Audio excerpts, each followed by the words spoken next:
Hello everybody, my name is ShortlineKate19 and welcome back to Railroader, and I am here with Ryan Hi. and I am here with the ST40.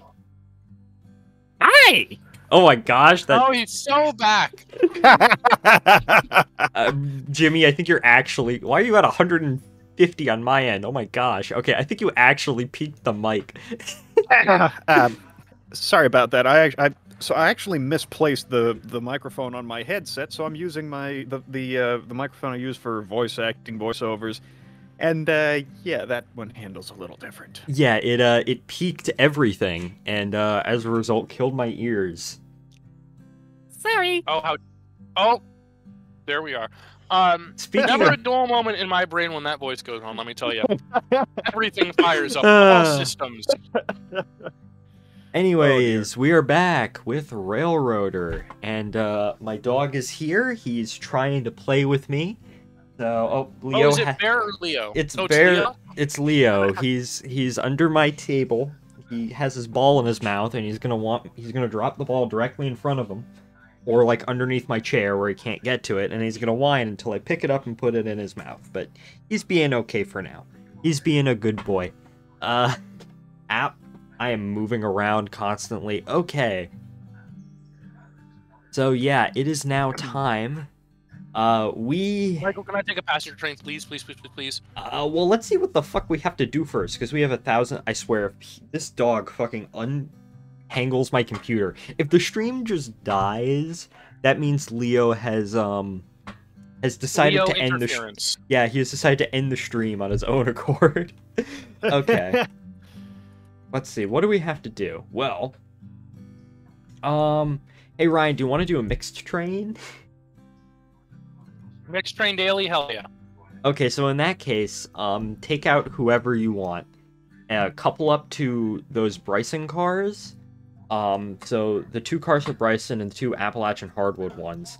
Couple that up to the passenger train and go. I guess what I could do is I could switch the. What do we have in? We have anything over here we need to take back? No. I guess I'll switch out East Whittier and Ella while you handle the Bryson thing and the passenger train. And then Jimmy, do you mind Donde está Daniel? Yeah, Jimmy, do you mind doing the Whittier sawmill switching and I can maybe do the that. log train? Wait, Yeah. where the hell is... Oh, Daniel's back here. Hi. 92's yeah, and 92 is sitting out back of the round. I was getting over last night's drunk. I'll take number 1 and handle log stuff. No Well, problem. he's not the JNPT character that's drunk. That's gonna be Bickolas, because Bickolas is a JNPT character now. Oh, that's right. Oh Yeah, yeah. Jim, there's lore, trust me. So All we right, are well, Michael, do you after want- 8 fucking years. I've decided that I'm going to write. I guess I'm taking Daniel. Yeah, I'm no, taking. actually, since you've got like you're gonna be doing what, log train duty?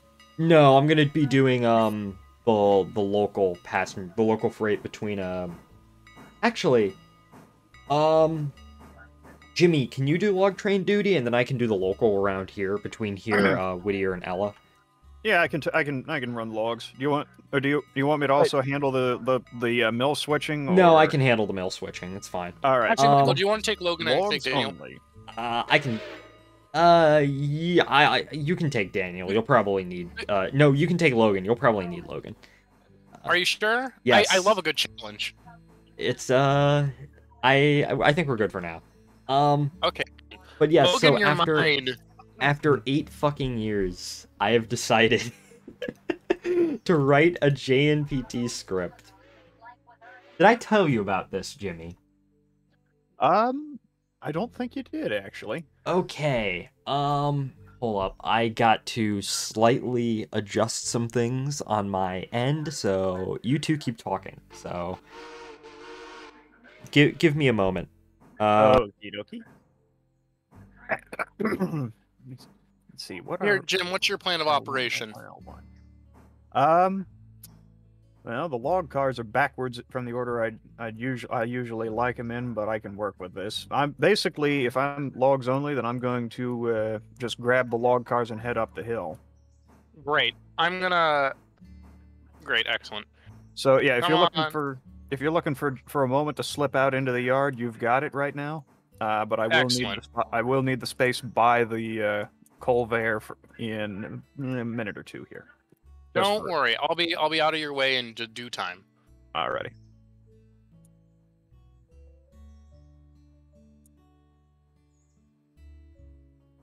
Love my computer's fans rev up for handling the beast that is Railroader. I'll fill up at the station so I'm not taking up too much of your space. I mean, okay, it's Okay, like I say, I am back. I just had to adjust some of my my very hyper complicated sound dampening equipment, which means my pillows. Lovely. All right. So, Michael, which cars do you mean to take? The ones labeled for Bryson Freight House and Appalachian Hardware? Yes. And Ela House or no? Not Ella. Chompin'. All right, here's what So, we're gonna do. I have decided to write. After 8 years, I have decided to write a JNPT script. In this JNPT script, the idea of it originally came from every couple of months I will go ahead and I will just binge watch Red Letter Media, which is, if you don't know, is a YouTube channel. They're a movie review channel. They're great. Just go watch them. They're funny as hell. And I was watching a whole bunch of their Best of the Worst series where they were review bad movies. And then I was thinking, okay, you know what would be kind of funny? Because me and Ryan have talked about bringing back JNPT. Obviously, we did make the first episode just to kind of prove a point. But sorry if I'm trying to do like 3 things at once. Sorry. Play with my dog, run this train, and talk about this. So if I'm a bit... Play with dog, play with train, play with mouth. Got it. Yes. And I decided, wouldn't it be funny if Mr. Michael decided to make a film? And, see, I should probably run around the train. Yeah. Okay. Wouldn't it be great if I decided to...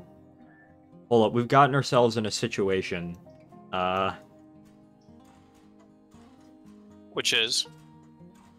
Oh no, Jimmy, you're going. Okay. Yeah, I'll be out of here in just a moment. I just need enough headroom, but I found a way to make it work. So okay, yeah. So Ryan, stay where you are. So I decided, wouldn't it be funny if I wrote a script on Mr. Michael? It's about Mr. Michael and his quest to make his movie, because there is the Sheepville Film Festival coming up, and he has a big ego and he wants to make a film. Where is the ball for Leo? So I started writing this script. I have... Where... Oh. You can get that. I don't know why my dog is whining. So yeah, I decided it's the script is about Mr. Michael, and he ropes the JNPT into making his shitty generic 1980s exploitation action movie, and I have begun writing it, and it's very fun to write, I will say. We are returning. Up, my dogs are barking at each other, so if you hear that... The dogs are barking, Michael. The dogs are barking really returned to 2017. And there's one on my end joining in. And Yep, Leo, Bear, they're, hold up. Give me one moment. Leo, Bear. Well, it looks like, Jim, it's up to us, our comedic wit and wisdom, and the fact that the fucking hallway is loud, so I'm shutting the door. The dog is just staring at me. Hello, Bud Frontymore. Welcome in. How are you doing today? Okay. We need filler. I'm now only doing 2 things, which is playing this game and talking, which is what I normally do. Let's see.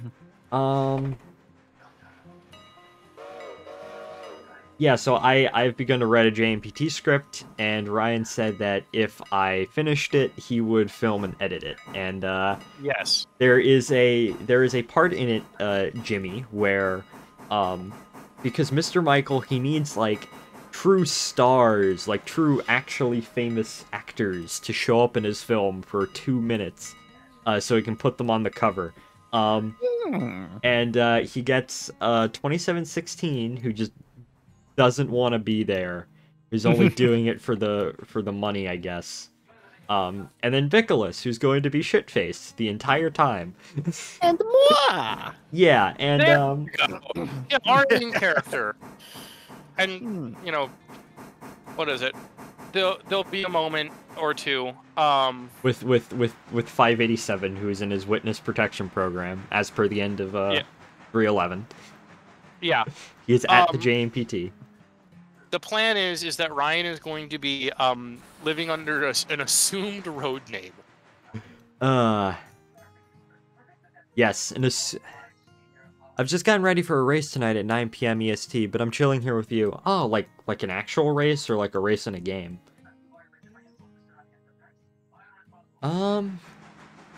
Yes, I am glad to be back in Railroader to a certain degree, but I just wanted to play some other games for a while because I streamed nothing but Railroader for like 3-4 weeks, basically the entire month of January. All right, am I clear to head out? Yes, you are, Ryan. Highball.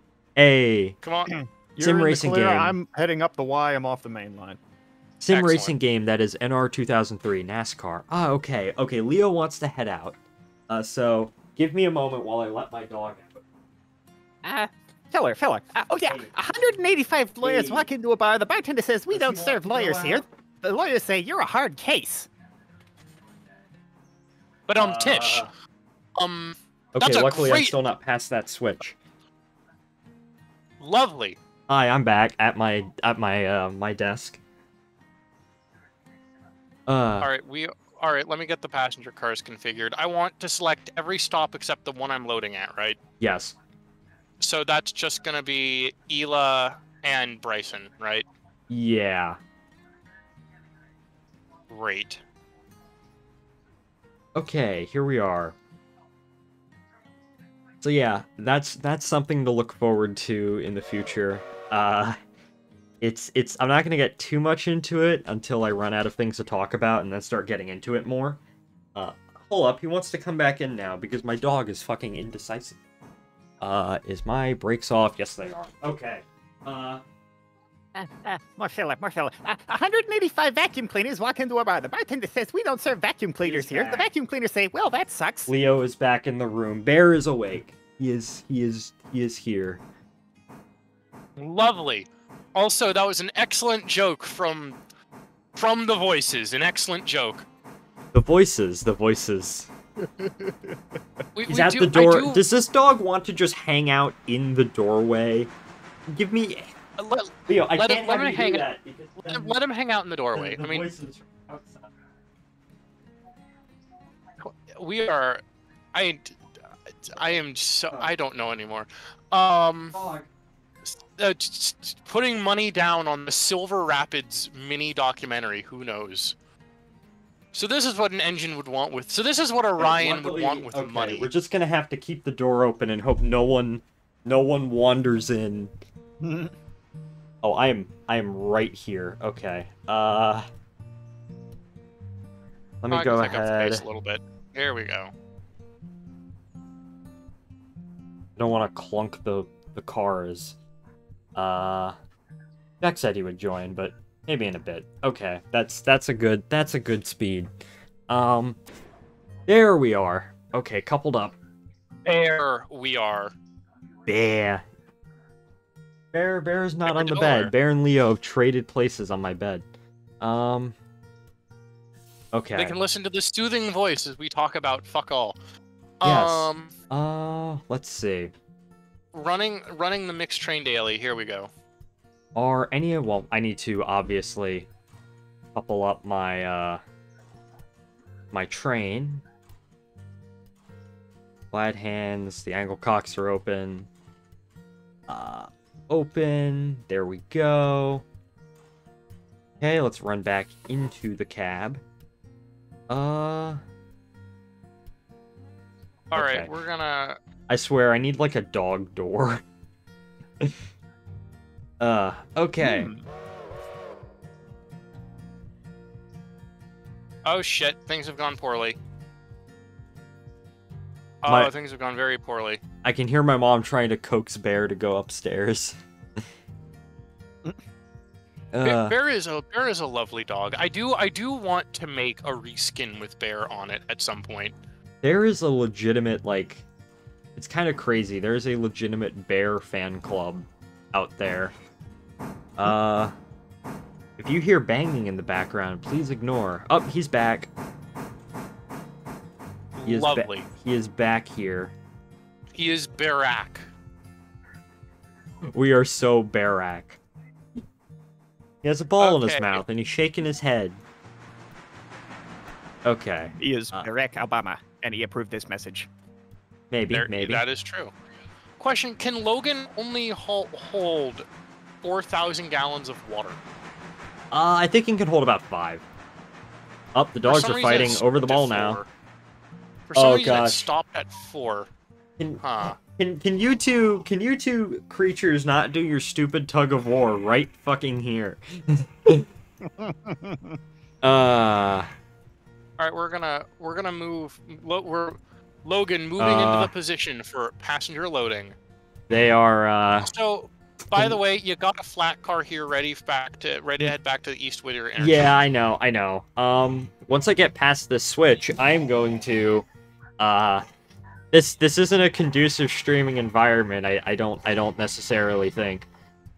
We have two dogs holding on to opposite ends of a wall, trying to tear it apart right next to you. Give me a moment. So why are fish so smart?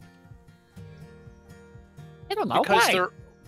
Because they're always in schools. Yay! Yes. There you go. What is it? I got one. 185 Go for it. baseball players walk into a bar. The bartender says, "We don't serve baseball players here." They say, "Struck out again." How many of these do you have? Well, to break character for a moment, truth be told, so there's a local improv troupe. They do sort of a live version of Whose Line Is It Anyway? And they actually have a game called 185, in which they line all the players up, and they get a suggestion for the audience for some job, some profession, whatever, and it's up to the players then to off the cuff come up with a groaner joke that follows that same that same progression. 185 blanks walk into a bar. Bartender says, we don't serve blanks here, and the blanks say, insert punchline. Lovely. Hello. Okay, Whittier Sawmill, finally. Maybe I should uncouple my train. Sorry about that, the dogs have left. No more dog barking, unfortunate. Normally they're pretty okay when I stream, because most of the Well, I time they're in here when I stream. But I guess Question, not. will I have empty to take back from Bryson, probably? Probably will, yes. Okay, lovely. And... okay, then, lovely. Okay, Whittier Sawmill. Luckily, these are all going on to one siding, so it should not be a big deal. What's our coal situation look like? 19 tons of coal? Okay, we're still good on that regard. Do we have to order coal whenever it gets low? Yes. So ordering coal is as simple as putting that hopper on the interchange and cycling the day. Lovely. Okay. Will there be enough room? Yes. Alright, here we go. Now we're making good time. Making some charming time. Stop.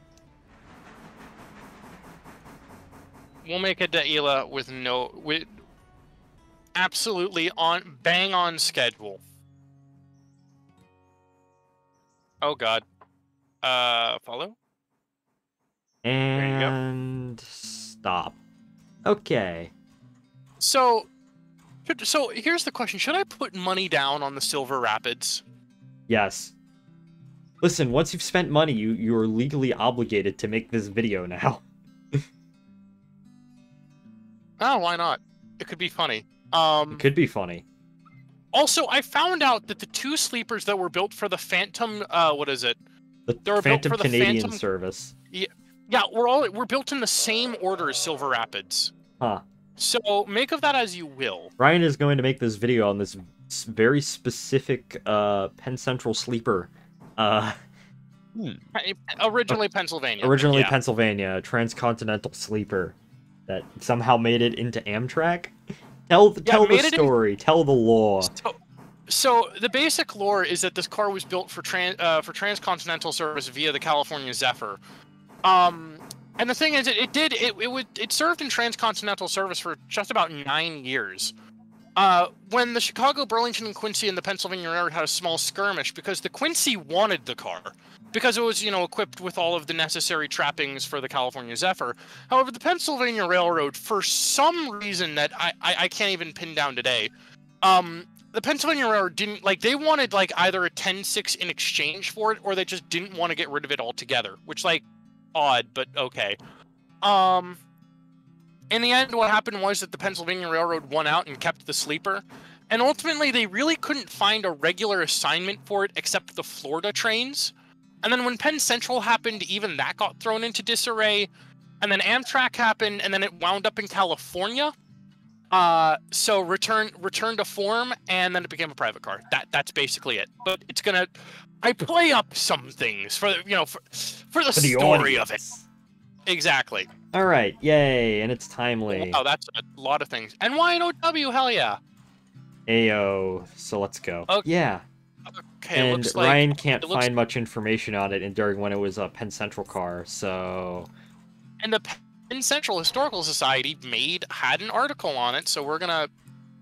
He's gonna spend $12. Well, I don't know how much shipping is. Shipping can't be that much for a magazine. No. It should go as pretty much just regular mail. Yeah. By the way, there's an empty here at Ela. Should I bring that one back up? No, you're good. All right. All right. I would recommend. I'm the one switching Ella. I'm gonna head down to Ella and switch. So.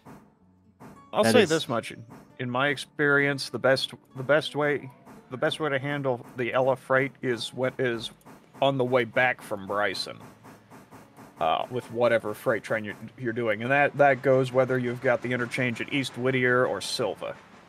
Either way seems to work best. I think I'm going to serve it because if I don't do that, then I have one thing left to do: the fucking dog. Does he have a ball? No, he has a phone. Okay. No, he has a sock. Why are there 59 passengers waiting in Ela? There's nothing here. On the Blue Mountain and Southern, we like to call that the hippie convention. He doesn't have a ball. He had a sock, but I took it from him. And now they're both here on my bed. Hopefully they will be calm pitters. Calm boys. And they're immediately not being calm. Okay, Whittier Depot. Looks like they're gonna have to wait. Alright, we're gonna highball out to here. We did buy another passenger car, so, I'm using all 3. Yeah, I know. Just saying if it ends up being full. Oh no, they are sleeping. They are laying down. This is a victory. Good. Another victory for women's lib. So, have you given any consideration to building the bridge out of Bryson? No, not yet. Okay. We kind of wanted to go towards Sylvia first. Towards Silva? Alright. Let me think. Yeah, I mean, that's definitely workable. Really, with the extension from Bryson, what you get. Well, I will point out, if you do go towards Silva, you're going to want some locomotives with some good tender capacity on them, because there's just one water standpipe in Dillsboro, and that's it. We were thinking the Atlantic. As well. The Atlantic's a good option. Let's see. All right, I'm not going to run around the train. see. Atlantic's a good option. Personally, out of the fleet of locomotives presently in game, I find, in my personal opinion, the best all-around locomotive right now seems to be the C46 consolidations, which are actually Southern Railway KS1s, aka Southern 630 and 722. I guess we could go ahead and we could buy. How much are those? I forget. What is it we can get? What's his face? What did we name 722 in the lore? I don't know. We named... See, the C46 with the discount is 20,700, but yeah, just something. Like I say, the C46 seems to be pretty. How shall I say? A pretty good all-around locomotive. Yeah. I was gonna go with the Atlantic for the simple fact that Still an option. yeah, the Atlantic still has a good water and coal capacity and it's a lot less. Hello, welcome into Master Chaos _ the Void Queen. Thank you for following. How are you doing tonight? Oh my gosh, 2 people. Did someone raid me? And then Flesderiski21 also followed. So thank you 2 for following. How are you both doing tonight? I hope you're doing good. Good evening. Yes, we were playing Railroader with friends. Say hello. Hello. Got my good friends Ryan and Jimmy. But we're all doing separate things. Alright, Daniel is going to go. We are going to go and go to Ella. So you run C46s for everything? Yeah, we're still relatively in the early game. I think we're only on like, what day are we on? Day 13? Day 11. Actually, no, the daily report is from day 11. This is actually... Yeah, this is actually day 13, Mike. We could save up for a C46. I kind of want the Atlantic because it's a Cotton Belt Atlantic, and I love the fucking E1s to death. They're my favorite locomotive on the entire... steam locomotive on the entire Cotton Belt roster. Except for the G0s, which 3 of which had skull and disc drivers, so...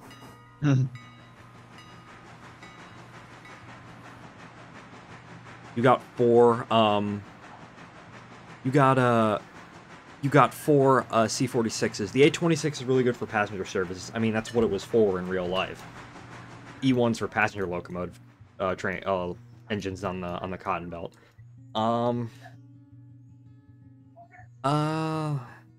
Yeah, right now we have... What is our equipment roster?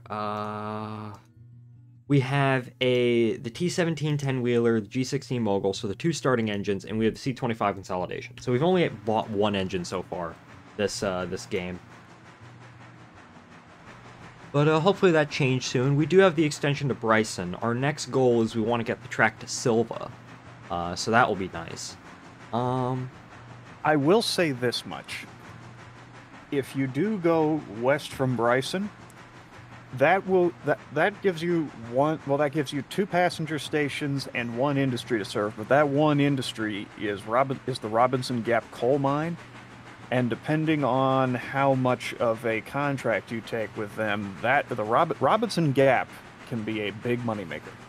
Yeah, we're almost certainly gonna have to base an engine down there. I don't know who though. I'm thinking the Atlantic more for like local freights. Or maybe we could, for like the road freights and whatnot, because, I don't know. It might be worth it to would it be worth it to take out a loan, get one of the larger locomotives, and then hopefully pay it back with the coal mine? I mean, really, the coal mine... let's see, the coal mine, depending on the range of contract you get, if you get, I think it's like, well, granted, they changed the interchange system not too long ago, so I'm not sure for certain, but you're looking at, I think for the Tier 3 contract, you're looking at anywhere from like 5 to 15 cars a day to and from the mine.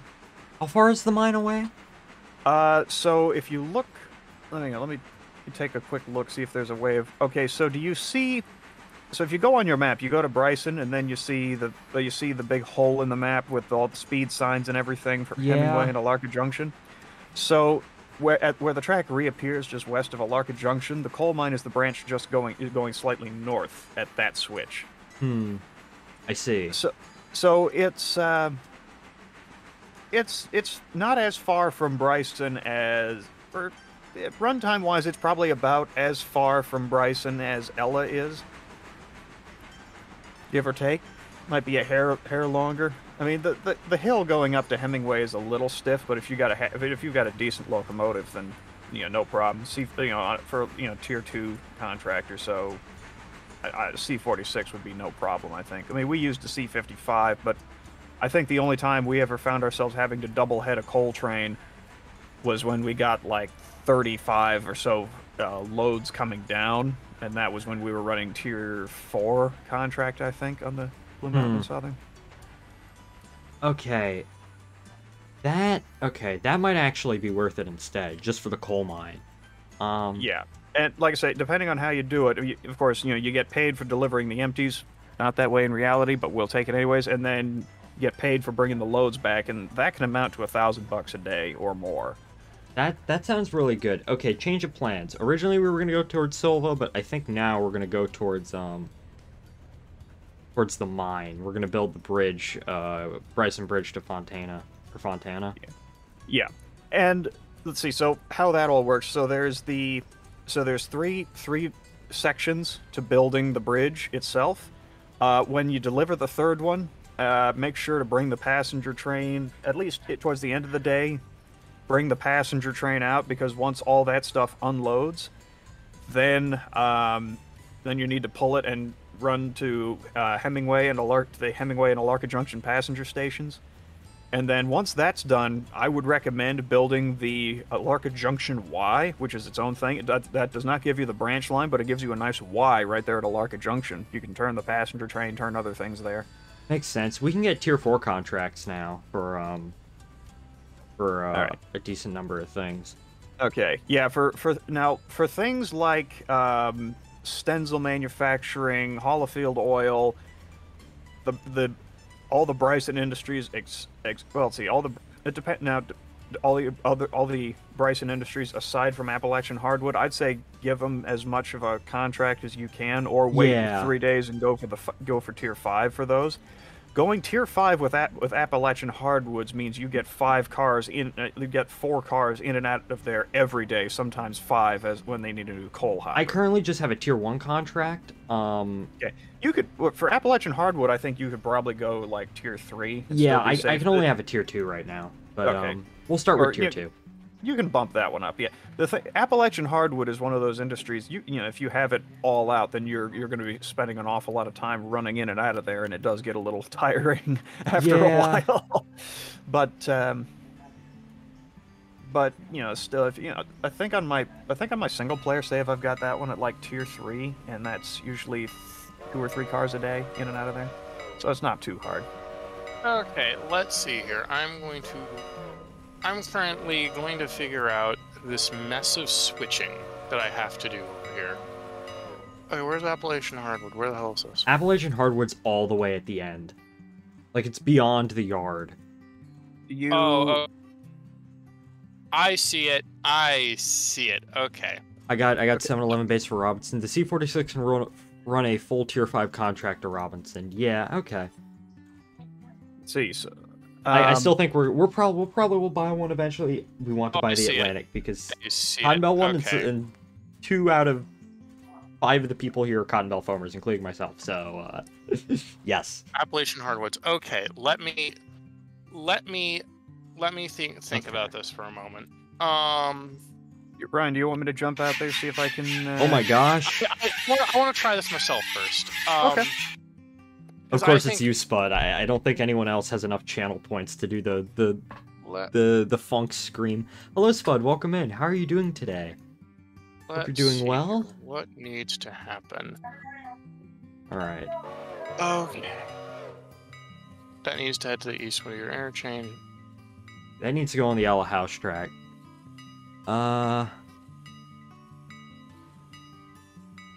How's the audio, by the way, everybody? I hope it's okay. Game properly balanced, music's properly balanced, hopefully. Nicholas properly balanced. La la la la. Oh gosh. There you go. Okay, hold on. I've got a plan.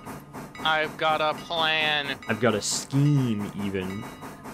Oh yes, I do, Michael. Okay.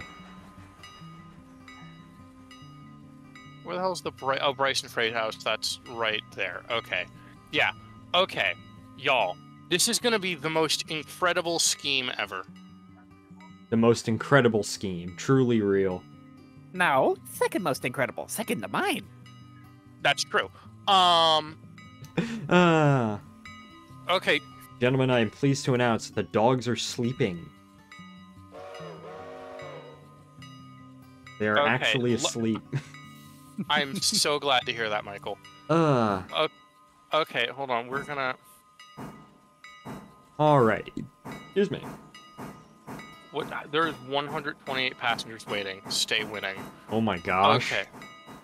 Okay, here's the operation, though, because we've got some switching we need to do. We got some switching. By the way, Ryan, I will point out, if you set the cars up to board, but just leave them at the station, they'll board the passengers, and then if any other passengers show up, they'll board while you're doing something else. So you can fill the train up doing that. Got it. I can do that. I will do that, actually. Let me just switch a track real quick. Okay, I have ordered the cars for the bridge. So all right. So yeah, that's 3 segments like the Yellow Bridge was, but I think it's worth it. Yeah. Okay. Okay. Trust me. Coasting There's a madness to my method.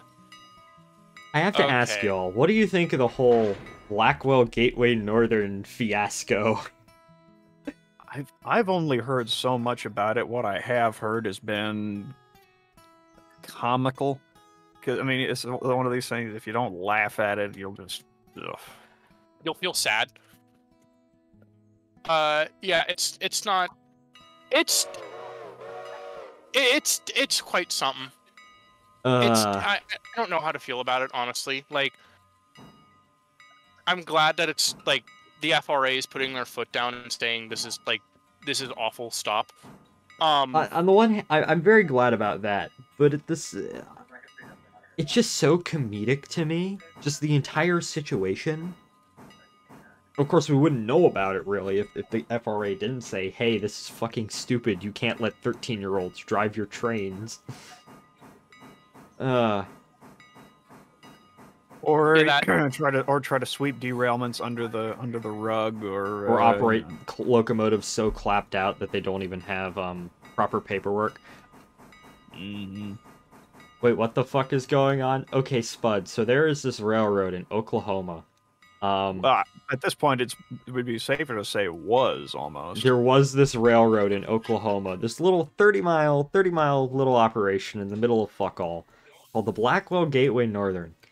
And where do I even begin? So no one knew about this railroad until the Federal Railroad Administration, who is responsible for all rail safety, regulations, shut the entire thing down because they had a list of, how much was it? It was in the upper 90s, a list of egregious safety violations, which included letting people drive the trains who were not qualified engineers and conductors. What the report failed to mention, but later came out, is that many of these people were teenagers.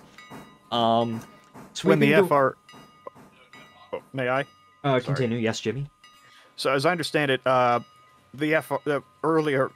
previously the FRA had asked about this, and the guys running the railroad basically went into the back room, quickly filled out some form saying that this employee, quote unquote, was qualified, and handed it to the FRA man. Oh yeah, so they weren't qualified, and then they forged qualification signatures for these teenagers to run trains, and then just not reporting derailments, which is something you don't do. You have to report every single derailment, no matter how minor. What else? What else? The locomotives they had never been inspected by any FRA people in recent years. There was no documentation to them, which is also highly illegal. The railroad is apparently owned by two people. One of them, effectively uses it as his basically kind of almost like toy, and the other person is an absentee owner. I hear people in the background. Hold on, I'm gonna mute myself while the skirmish gets sorted out. Continue, Michael. I'll Oh see you yeah, guys on the other so side. that's the basic story. Basically, this guy who owns this railroad, who just treats it as not like a business or a railroad, just more or less as basically a one-to-one scale toy train set, and his teenage foamer buddies just fucking around and not following any sort of regulation possible. And it's become Didn't it come out that like the owner of the railroad, to try and like woo a 15-year-old rail fan, like gifted the person a CF7? something like that, yeah. I don't know how true that is. It seems like it could be made up, but That honestly, is an anything... allegation that's been floating around. Yeah, there's some let's just say underage accusations sort of floating around with this railroad too. So Blackwell Gateway Northern, if you want to go, I haven't read the investigation report for the FRA, but I'm sure it's an interesting read. I will point out that as long as the Federal Railroad Administration has been a thing, which is basically ever since the Interstate Commerce Commission ended their stuff with the railroads in, I think it was the 1980s. Well, the FRA was that was established at the same time as the Department of Transportation, because previously the ICC was in charge of federal regulation, like safety regulations. Railroad and then regulations. when the DOT was made in the mid-'60s under the Johnson administration, that's when the FRA was made as like a dedicated rail safety agency. So, right. As I understand it, I think I nice. read somewhere that this was the first time that the Federal Railroad Administration had issued an emergency order shutting a railroad down. Yes. In its entire history. Emergency orders in and of themselves are extremely rare, although they did issue one after that Metrolink Union Pacific head-on collision with it saying, yeah, don't text on your phone while you're at the throttle. But emergency orders are pretty rare usually, and usually the FRA will say, okay, they'll red tag a particular locomotive, or they'll give the railroad an issue, hey, fix this. But an emergency order saying shut it down, shut the whole thing down, that is extremely rare. It's never... Normally they'll issue emergency orders to shut down like a stretch of line or maybe a bridge, never an entire railroad. The railroad's only 30 miles long. It's not a big one at all, but still. Mm-hmm. Oh, it's boy. quite interesting. Okay. I am back. Welcome at least back, I Ryan. think. I don't know though. We'll see. Right now I'm in the throes of switching, or at least my attempted switching. I'm sure you already know this, but the Texas Railroad Commission is still funny to me. Yes, it is how it originally governed railroads, and then it went and governed basically all business regulations in the entire state. It would be like the Texas Railroad Commission issued a decree today on like retail stores and the regulations they should follow, and it's like, eh. That is very funny. Oh no, maybe I should select the locomotive that I'm running, and follow the car. That's a brilliant idea. Yeah. That should be a JNPT plot. But Mr. Michael tries to sweep under the rug everything, just literally everything. No, Mr. Michael tries to, you know what a directed service order is, right? I think I do. So a directed service order is basically, well, previously the ICC, but now the Surface Transportation Board coming in and basically saying, Railroad A cannot operate. We're going to basically direct, or i.e. basically force Railroad B to operate Railroad A for a period of time while we get shit sorted out. They were most famous during when the Rock Island went under. So when right before the Rock Island went under, during the strike, before the liquidation, the ICC issued a directive service order for basically the entire railroad to the Kansas City terminal, all the railroads that owned it, and the Rio Grande and the Southern Pacific. And that was just kind of like the first stage before the Rock Island really went under.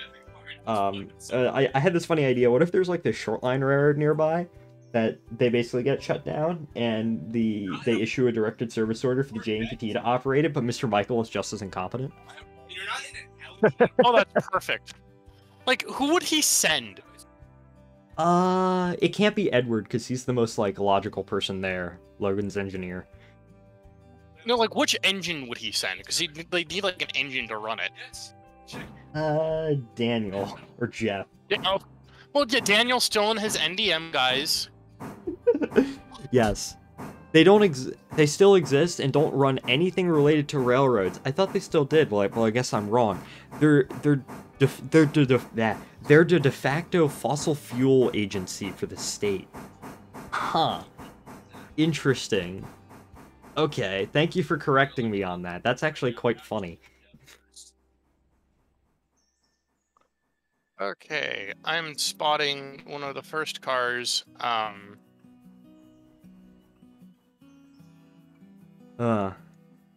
This is Michael. Trust me, you're gonna be so enamored by my switching job. I cannot see your switching job. That exactly. It's so good that, like, you know. You can't see it. Magic. The Exactly. magic switch, even. Oh God, that would be so funny to make a parody of the Actual magic rail flip, the magic regulations were switch. transferred to the Texas Department of Transportation ages ago. Okay, that makes sense. Thank you for correcting me. Follow.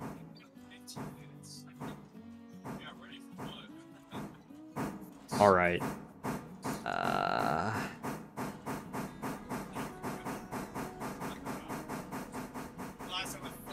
The whole... oh well. I should probably set the handbrake on this. I think that's a good idea, no? Anything else interesting happen? Just in general? Doesn't have to be train related. It could be anything. What I was going to say that, like, I think the fact that they're eyeing a second Polar Express film is kind of funny. They are? Yeah. Why? So Because here's it's hit the that story. 20-year mark where it's become nostalgic? Well, here's the lore. Apparently, like, I talked about this on the Terminus when I recently guest starred. Watched that episode. The largest The train thing show is in the Virgo supercluster. That's the one. The thing is that apparently they've been, like, a Polar Express 2 has been apparently, like, floating around, I think it's Warner Brothers, for, like, a few years at this point. I think honestly, I feel like a Polar Express 2, I'm kind of interested to hear, if you could write a Polar Express 2, what's the plot? I feel like there's only so much you can do with the Polar Express. Yeah. Thing is, I mean, they were stretching it really hard for the original, yeah. You know, to take the original 20-page Chris Van Allsburg book and turn it into a 2-hour movie. I mean, you know, the whole frozen lake drift thing. I mean, you know, That was I mean, kind of nuts. they did and you know they had to do it with when back in the 60s when Vincent Price narrated how the Grinch stole Christmas. They had to stuff that up to a degree, musical scenes and all the trouble getting the sleigh down the mountain, and that was all stuff added that was just to fill out a half-hour time slot. We're talking about a book that you get through with a kindergartner in 15 minutes. Yeah, it's nothing. It's interesting. Spud hits it right on the nail. What if we don't you know that if we raid the corpse of another franchise, we can improve quarterly earnings by 2.4%? That's right, 2.4% MBA in finance. But they're trying to do it with Megamind too, because Megamind is like it's a Oh my fairly God, let's talk about that. Okay. it's a fairly remembered film. Like- we always end up like- talking about this. I don't know why. It's always let's talk- me, you, Ryan, maybe Jimmy, and Spud in chat. We always end up talking about movies. Let's talk about what's going on with Megamind 2? I don't Like- know. I know that it exists. Like, And then people I've hate it. never, I've sat they made the Megamind sequel 15 years ago already. It was a 15-minute short, and it was cool because it was learning that Megamind didn't. I've been hugged. It was about how Megamind, how he wasn't the superhero that he defeated. I don't know, what was it called? Metro Man? Metro Man, yeah. Ryan is being interrupted. Well, my roommate was agreeing with me. Okay, good. Yeah, we're all on the same page that I think. And the thing is that they Ryan's did roommate, the do you want to Megamind- join my stream where we talk about Megamind 2? Not a bad idea, honestly. What is it? But honestly, oh boy, it's they made the Megamind sequel already, and it was already to my understanding pretty good. How do I use the turntable, by the way? No fucking clue. Okay, so there's the control house, and I'll teleport out there and give you a quick tutorial. Thanks. 'Cause my human character's not in my train, so Okay, well, if you're in number 2 mode, here's a fun little dadgummit. Close. There we go. Okay, so if, 1-1-1-. I found. Okay. Hold on, stop. Oh, Ha! yeah. Yeah. Oh, I found this. Oh, this is sick. Thank you. Yep. So human character walks in here, and yep, there's the control. Oh hell yeah. Okay, sick. Just make sure, when you get, just make sure the table snaps to the track you're trying to get it to. Yeah, got Plunk.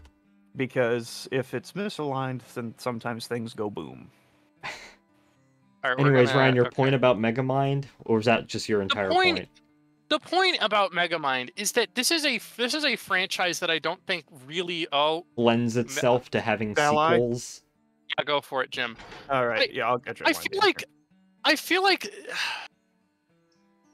I legitimately what's Good to worse go. is that it's leading to a TV show as well, meaning that it's not going to be one sequel, meaning that it's a televised how do you make a Megamind TV show? I don't think that's necessarily of course it's possible, you can do whatever the hell you want, but at the same time, Spud is playing devil's advocate, and he says, I will play devil's advocate for a second and point out they made 3 equally amazing movies out of the How to Train Your Dragon book, and they're making a 4th one, and I'm scared it won't be as good. So I guess you can sort of, I don't know. I always end up playing moderator during this, I realize, but Well, the thing is that I think I what haven't they seen did, most of this they made content. Megamind sequel short 15 years ago. It's on YouTube, by the way, the sequel short. It's actually kind of cool. I mean, Will Ferrell reprises his role in it, which I think is already a huge win. There's that. It's generally you can do a Megamind sequel, and I think you can make it good. But I think the way that they're handling it, and also the fact that it overrides established Megamind lore. It just- seems it cynical. feels- It seems like this thing It seems is corporate. this thing is well remembered among people of a certain age. And that makes me wonder. I'm just thinking how long. Take Star Wars for example. I know people love to hate on Star Wars, and if Jack was here, he'd rip apart the frickin' sequel trilogy to hell and back. But it makes me wonder. Star Wars is and Ghostbusters and stuff like that. Those are nearly 40, nearly 50-year-old properties. By the end of this decade. How long can you keep making this kind of stuff that simply relies on, hey, remember this?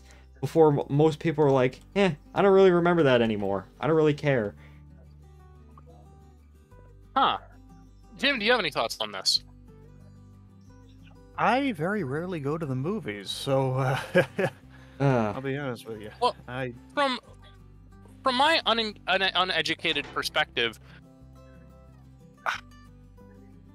I feel like ultimately it is, especially with the rise of streaming services, I think we're going to definitely see a lot more niche properties get at best questionable, at worst unnecessary additions to their story. Because I actually had to write a whole paper for my business class about Hulu. One of the biggest problems that streaming services are facing is the fact that there's a finite content pool, and the fact is that cult classics, there was actually a bidding war for who would get the streaming rights for Friends, actually. And these were like, to my understanding, these were numbers like well into like double-digit millions. Well, yeah, because when you think about the streaming business model, it's not necessarily, it's a little untenable. The streaming business I wouldn't model, say that. It's like a buffet, right? And this is a point that one Mike Stacklasa has made, where it doesn't really the way streaming makes its money is obviously there's in some cases there are ads, but in a lot of cases they lure you in with content, which kind of incentivizes having as much content as possible for your buffet, right? Because then they can charge more, the more valuable a potential property is, the more there is to a already existing valuable property, even if those additions aren't very good, the more they can upcharge and the more potential people might be drawn in. I sort of think, we're going to see, because streaming really spiked up because of, COVID, but, 5-6 years down the road, people only have a limited amount of money to spend on content. They're not going to spend, money on 10 different streaming services. So I think going forward, yeah, it's untenable in the same way where I think it's untenable for the simple fact that it's a classic example of a market that it's too small of a market with too many companies. So, at least currently. Where have we seen this before? I love Anthracite. Yeah. I'm gonna be honest, like, I feel like we're going to see... And I suppose on your point about how too many companies trying to compete for too small of a market. Hey, Spud, where have we seen this before? I feel like that what we're probably going to see, and again, like, I'm fucking 19 years old at not even a top 100 school, so I really can't tell you whether or not... What? I'm not. I'm just pointing it out. Skidmore was ranked 101. Yeah. Close enough. The thing is that I'm speaking kind of out of my ass here, but I feel like ultimately the longevity of these franchises entirely depends, I think, on the frequency of content you can make with them. Because I feel like if you leave too long of a gap, I think you potentially risk alienating a generation. Because the reason why for example, the Disney live-action remakes have, despite their horrendous quality, have done so well, is because people still remember the animated films and are still very closely related to them, and so they're going to see the live-action versions. Very much with Ghostbusters and Indiana Jones, there's going to be people who grew up with them, who are now in their 30s and 40s, who are going to take friends or kids to go see them. Yeah, that's why these movies are still successful, but eventually you hit a wall where it's just, unless it's something like a classic, it's just so old. Well, I feel like you're probably going to run into the issue, maybe 40, 50 years down the line, where the demographics for these films simply just don't exist. Well, I think those who grew up with remakes and stuff based off of the original properties aren't going to necessarily feel the ties, because, let's face it, the Muppets were kind of onto something when they said the sequel was never quite as good. Yeah, sequels don't have as much... As a general rule, and there are probably a billion exceptions that you can point to, sequels as a general rule probably don't have as much staying power as originals. I will also read off this line from Spud, which is, "Oh god, now that you brought up Will Ferrell, I'm realizing they were absolutely going to hit the nostalgic remake turnover point for Elf in the near future." Oh god, no, we are not. If they do a remake of Elf, I am rioting. Like, who made Elf? Like, what is it? By New Line Media? Something, Elf is right? a 20-year-old film. Okay, I mean, it shows it's a 20-year-old film. It shows that. It wears its age very evidently. I'm sorry this was made the year I was born, but I'm sorry that I stuffed 3 cookies into the VCR. Yeah, you can tell.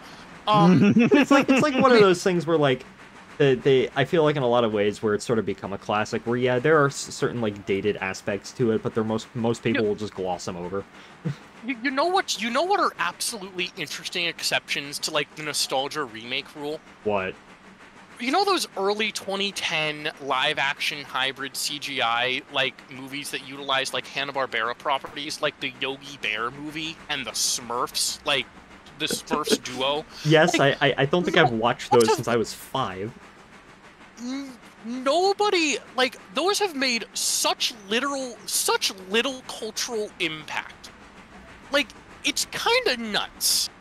Because, I mean, the thing is that I remember, like, when I was, what, 8, I actually kind of liked the live-action Yogi Bear movie. Like, I felt it was kind of funny. But then again, like, young me was kind of an idiot, and I still am an idiot, but, you know, that's different. Who Framed Roger Rabbit has significant impact. I need to watch that movie. That's one of those movies which, like, I'm gonna get to that one day, and I just don't. Michael, do you wanna come back over to my house and we can watch it, because I Disney Plus? We can watch Who Framed Roger Rabbit. Yeah, it's about Pacific Electric. Great. Well, yeah, Smokey and the Bandit is free on YouTube right now. The greatest documentary ever made about the Southern United States. Isn't like Who Framed Roger Rabbit? Like, I did a Wikipedia read through of the plot. Like, it's surprisingly. It's the Great Streetcar Scandal. Yeah, like, it's incredibly in depth. Yeah. Like, what is it? So if we're talking about, like, I realize now that we are pseudo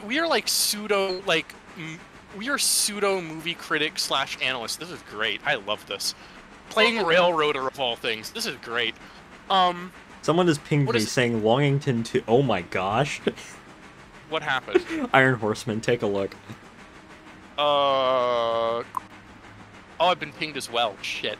They canceled a Coyote versus Acme film. I think I heard something about that. I don't really care. Oh, well, okay. Actually, I heard inklings of that. From what I heard, it was something called, what is it, Coyote versus Acme, which was, to my understanding, fucking, what is it? Isn't that the one where he sues them? Wile E. Coyote and Roadrunner? Well, yeah, Wile E. Coyote, like, they lawsuit the movie. That's the the idea, plot, but basically. I could see how there'd be problems with implementation, with making it happen. You could make it a Who Framed Roger Rabbit sort of thing, where Wile E. Coyote has to hire this like wacky sort of this straight-faced like lawyer and the hijinks that ensue. Well, okay, so apparently, okay, here's the lore. Apparently, they got offers from Paramount Plus, and I think it was Netflix for hosting it. They were asking something along the lines of, I think, $80 million for the streaming rights. Which is ludicrous. You're not going to make that off of that movie. I'm sorry. It could be an amazing film. Like, I don't think that the I don't think the Looney Tunes are going to have that much power. I legitimately don't. They have power, like, but not that much. Yeah, they're kind of like, in the terms of the realm of, like, golden media, like, golden age of media, I'd sit them at, like, a solid low, like, high B tier. They have a lot more staying power than I think people think, for the simple fact that they've been, like, they're kind of a strange icon of, like, hip culture, I guess. Well, yeah, I mean, they kind of sit at this very interesting place in pop culture where they haven't, where, God bless them, what is it, Warner Brothers hasn't necessarily sold out their souls for fucking brand recognition like the mouse. But, Space Jam 2. Okay, no, Space Jam 2 is the greatest fucking film. Michael, we need to watch Space Jam 2. Are we gonna watch Who Framed Roger Rabbit and then Space Jam 2 so we can see the ultimate end state of the let's combine live action with cartoons? I mean, I'll be honest, Space Jam 2 is an avant-garde masterpiece? I don't know. What kind of bullshit can you... I mean, I'm going to be honest, at the movie theater, I originally was going in, like, with high anxiety because I have lore with basketball, and I was like, I don't want to watch a basketball film. But the film, it was just... Guys, it's not a film. It's an experience. That's how you know it's a terrible... But, I mean, to be fair, though, I'd rather sit through an Oh, yep, go on, Michael. Oh, just continue, Ryan. Sorry, but I was going to say I'd rather sit through an experience than a boring film. This is true. Spud says they canceled it and then they uncanceled it because an actual member of Congress got mad and now they've canceled it again. By the way, Ryan, I have 2 tracks on the main line. Where are you? Michael, I'm still in Brighton switching. Okay, I am good. Yeah, don't worry. I've got like one more thing to do, and Let's then talk I'll about be heading our back canceled series, because we made a series once. Great series! I was series once. I made a series once. They locked me in a room. They locked me in a room with an SD40. 40-2. And the SD40-2's name was Pickles, and that made me series. Series, I was series. I'm gonna stop now. It's fun. Boom! See? But ultimately, what is it? God, there is. I'm gonna try. Like, here's the thing. I want to really come back to content creation. I kind of miss it. Like, I'm gonna be honest. I don't know about you guys, but I think like the joy of content creation doesn't necessarily come from like actually making it. But No, it's because making content is a inspiring. giant pain in the ass. But it's seeing other people inspired by what you've done, by the stories that you've told. Like, I feel like that inherently that's the reward of it. Yeah. Like The J50 has the gun. See, exactly. It's what is it? It's the what is it? It's the terrible tale of CRR 311 Southern Pacific Scenic Home on the Range crossover. Like, that's the reward. Someone comes to you and say, "Hey, you remember that shitty series that you made? That shitty piece of media? I kind of like that. Do you want to like do a crossover?" Well, you say yes, of course, obviously, because again, like it. I mean, I'll be honest. Like, We had I feel so many like ideas. We had so many ideas. I'll be honest. I feel like again, I will get around to making a Talking Train series retrospective. As stupid as that sounds, but I will. Spud says, some days I feel bad that SpongeBob turned into a Simpsons-esque zombie of a show over the past 2 decades, but now I'm thinking about it, if they had canceled it after the movie like Hillenburg intended, they'd probably be making a nostalgic remake of it now, and that would be worse. True. That is true, actually. Well, I don't. What am I saying? I am a zombie. Hey, you could be a zombie of a... Are there zombie train series? Would Rov count as a zombie? I mean... He's still going. Nicholas Clements is still going. That's something admirable. I mean, here's the thing.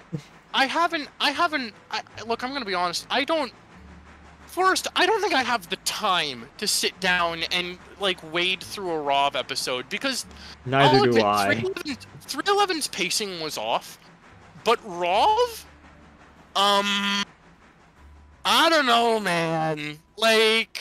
Pacing? Like, I don't know. I was pacing once. I don't know if I can... There are, like, legitimate music videos within... Like, he will use full-length songs. Like, I don't know, like, if I can sit through that. Like, I don't think I have the time or the patience to wade through that. Neither do I. So I really can't tell, like, I mean, the thing about... I don't know at this rate. Ultimately, I will say that it's very admirable that he's marching on to the beat of Rov. He clearly enjoys doing it. It's clearly a big part of him, so more power to him in that case. Exactly. Even if I don't necessarily find it to be good. Well, exactly. I mean, like, again, that is the applaudable factor of it. What do we got here? I mean, 311 wasn't good, but we made it. Oh, and by we had gummit, so many ideas. Remember Call Us Penn Central, that Penn Central anthology series that we were going to make? That I started and stopped production on like 5 different times. I mean, here's the thing. I do feel like I don't keep an active pulse on the series community anymore. Like, I just don't. Like, I fucking, back when I was a loser, and, well, I still am a loser, but, back when I was, like, had no life in 8th grade, like, that was what I branded myself as, but, like, now there's just... I just find it hard, because there's... You've been through the cycle. You've been through the cycle. And Michael, I think you can agree, all of the interesting stories that I think we've come across are with the people that are involved with running the railroads. Yeah. Or who are closely connected with those people to begin with. like Stuart Saunders high society sex. Like, that's interesting. You can That's make an interesting different. talking train series. We have a person right here who I think has written several very great scripts that are very interesting that involve, you know, talking trains. But I don't know. It's sort of a limited thing because you are sort of limited to the rails. It's nice to. I like them, and it's nice to write every now and then because I'm writing one right now, like a JNPT episode. But, you know, sometimes it's nice to wander away from the rails for a change.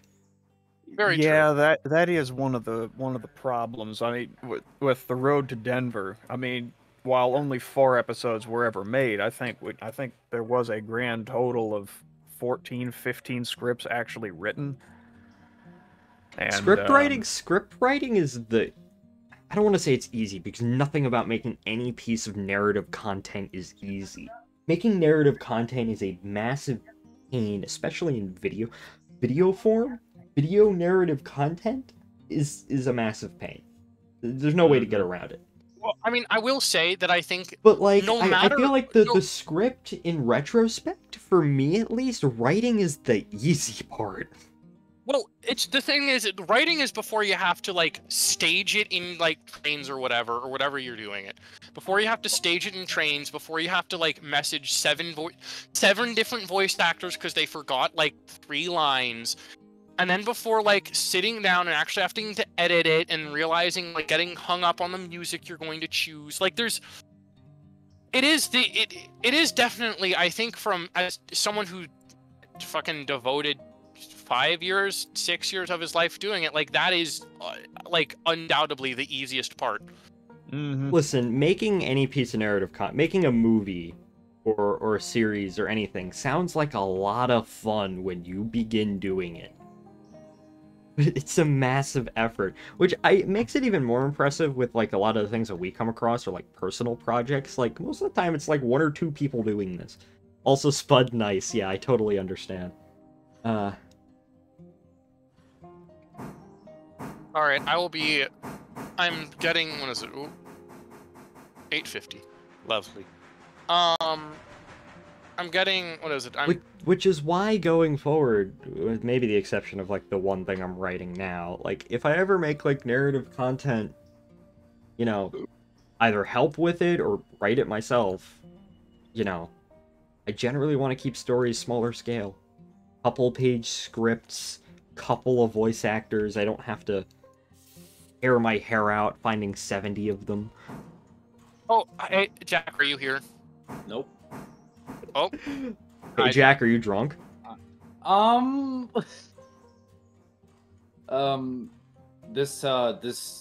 Yes. Hey, Jack? let's fucking go. Jack, I will say, if you want, I do unfortunately actually have to go do things in like a few minutes, but I will have, you can take over for me when you spawn in. Okay. Yeah, I have champagne. Vine boom sound effect, yeah. Champagne, lovely. Yeah, my mom's celebrating, so I can't. Oh, what's she celebrating, if you don't mind me asking? She was apparently ranked like in the top 300 of about 4,500 realtors in the city. Oh, hell yeah. Yeah. Jack mom So, go. Yeah. Am I on stream? Yes, you are. Yes. Okay.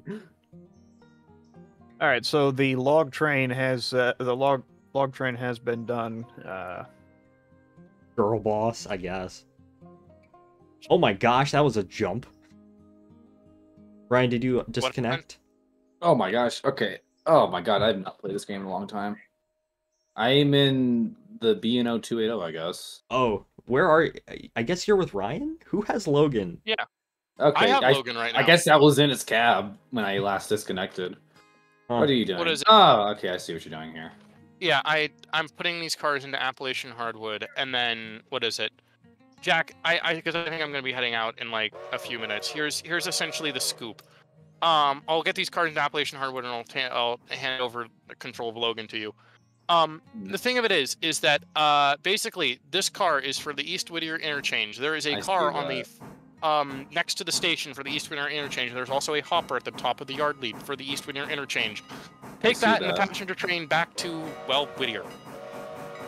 Let me just get these cars squared away, and then I do have to like So I think I unexpectedly forgot I had like a club thing to do tonight. So Bye, Ryan. Thank you for joining in. Also, bye, Spud. Thank you for joining in chat and Also, being here when we ramble about our stuff. Ryan, is this car you're about to go back into, is that older or newer? Was that already there when you arrived? It was there when I arrived. Okay. This is just me. When I ever do this kind of shit, I usually move the newer car behind the older car, so it's less of a hassle to get it out. That's just me though. I don't want to dictate how you do your switching because you're different fucking train. I would honestly just saying, friends. I would prefer if people did that. Just in general, because it makes it easier to come pick it up later. The car was ready to go. The thing is that the East Whittier car was ready to go and it was in front of the old car. So I see. Okay, that makes sense. Here, I'll decouple you. No, it's. I still have one. I still have to get one more car into the area.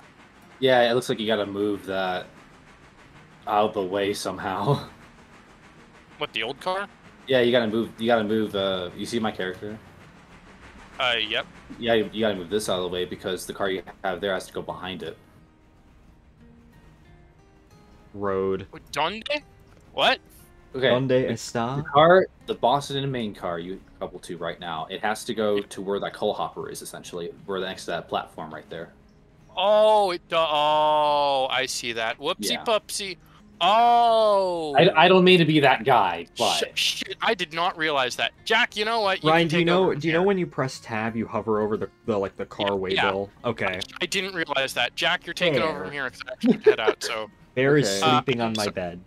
Great. I'm sorry, Jack. I didn't realize that I screwed it over that much. Sorry. Okay. Just a fucking train game, bro. Love you guys. Bye, guys. I'll be the same. Bye. Hello, Jaj. How are you doing? Hi. I'm doing pretty good, actually. Good. We are, we almost got the... I'm almost done with my sort of thing. I guess I'm just taking over from Ryan, so... Yeah, how, like, what state is Ryan at right now? Because I could run down and pick up the passenger cars while you just deal with the, Okay, it looks like I gotta, like, maneuver this singular car around, because I guess he just didn't understand where this one car goes, which is fine. Is that the only thing? I guess, and I guess got to stage one more car. I guess one car is coming back with me to Whittier. Yeah, I'm finishing up my job. I worked both, I've decided that going forward, I think what we should do is we should, work Ella from, Just going to Bryson, doing all the switching there, and also working Ella takes 1 trillion years, so I think whenever we do, we have a East Whittier to Ella local. I can work the Ella. Is there stuff that needs to leave Ella? No, I already did all of it, and I'm done already, so... Oh, okay, I see. Ryan's train was just to Bryson, so... Okay, I understand. Okay. Plus the passenger. Gotcha. We've also decided that we are going to... We've ordered for the bridge across from Bryson, because we can get access to the coal mine, and apparently that is a big money maker. So that's probably going to be a big pain in the ass. It will be a big pain in the ass, but... Hey, it is what it is. Look, it is what it is. Listen, everything in railroading is a big pain in the ass. Yeah. It's like about filmmaking. The coal mine. So, for the coal mine, day one is just a boxcar because you deliver a boxcar full of mining supplies, and then the next day you start delivering... and then from then on, it's basically daily, whatever empty hoppers show up, bring those up to the mine, put them in the empties track, grab whatever loads are there, come on back down. It's a simple job usually. Yeah, makes sense. It just takes a little while because it is East Whittier through Bryson, but it's a fun run. I kind of like it personally. And then if you spend the money to build the Y there at Alarka Junction, which I do also highly recommend, then it also gets that makes it much easier. Here's a question. I assume the lumber is not compulsory, right? It's entirely optional. What, the lumber mill here? No, the log, like the pulpwood trains. Pulpwood. Yeah. Pulpwood is if you take a contract with a industry that requires it, and those, to my knowledge, those are the industries at Silva or Andrews. Okay. Then you buy a bunch of your own pulpwood cars and you start picking up pulpwood at various locations. There are pulpwood tracks up on the logging branch out of Whittier, There's pulpwood. There's a pulpwood track on the oh geez, what is the name of that branch line? Oh, on the Walker branch out of Bryson, and there's also a pulpwood track off of the main line, just down the hill from Hemingway Station. Okay. Yeah, there it is. Logs are not compulsory either, right? Logs, no. Okay. If you pay the money to drop the sawmill contract, then the log train goes away. Okay. I was Then it really just just wondering because I don't know, maybe substituting out the log train for the coal train. Personally, if you're looking to build things up, I would say keep them both. Okay, that makes sense. Because bear in, even at tier 1 for the sawmill here, that's $1,000 a day. True.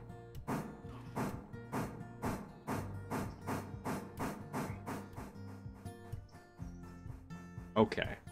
I am done with my job for today. God, I have not played this game in a while. Holy shit! I think the last time we played was just probably last stream. Yeah, it was. Same with me. It was like before Amherst, right? That was before Amherst. Yeah, that was a few weeks ago. Yeah. Amherst was fun. Yeah, it looks like a lot of fun. I talked about Amherst on a stream. I probably have Probably mentioned it, but not like gone in full. I got mad at Graham one day because he didn't take me. Well, I was with Graham. I know. That's why I'm mad. Oh, in the Iron Horseman house, which because I fucking I went to club like as soon as he came back, and the first thing that came in is like, "Fuck you, Graham. I hate you," in front of pretty much everybody there, and they were all laughing because it was funny. How do you teleport again? I forget. Control T. Control T. Like you use your mouth. Me. Kind of. There was 11 of us in Ellis's house, plus Ellis and his girlfriend, so 13. Wow. Oh, hi. So, Oh, hello, Jimmy. hello. Hello. I saw your video on the 1309. I really enjoyed it. I have not seen that yet. I need to watch it. It's a short little thing, just quickly explaining why 1309 doesn't turn at Frostburg. Why does 1309? It just doesn't. That's how you say it. It just doesn't. It just doesn't. It just do They just be don't- like that, though. I don't feel like abusing the Elkins turntable, which already looks really abused. So That's everything in Western Maryland. I will say Yeah. this much, and this is something I left out of the video itself. Consider this.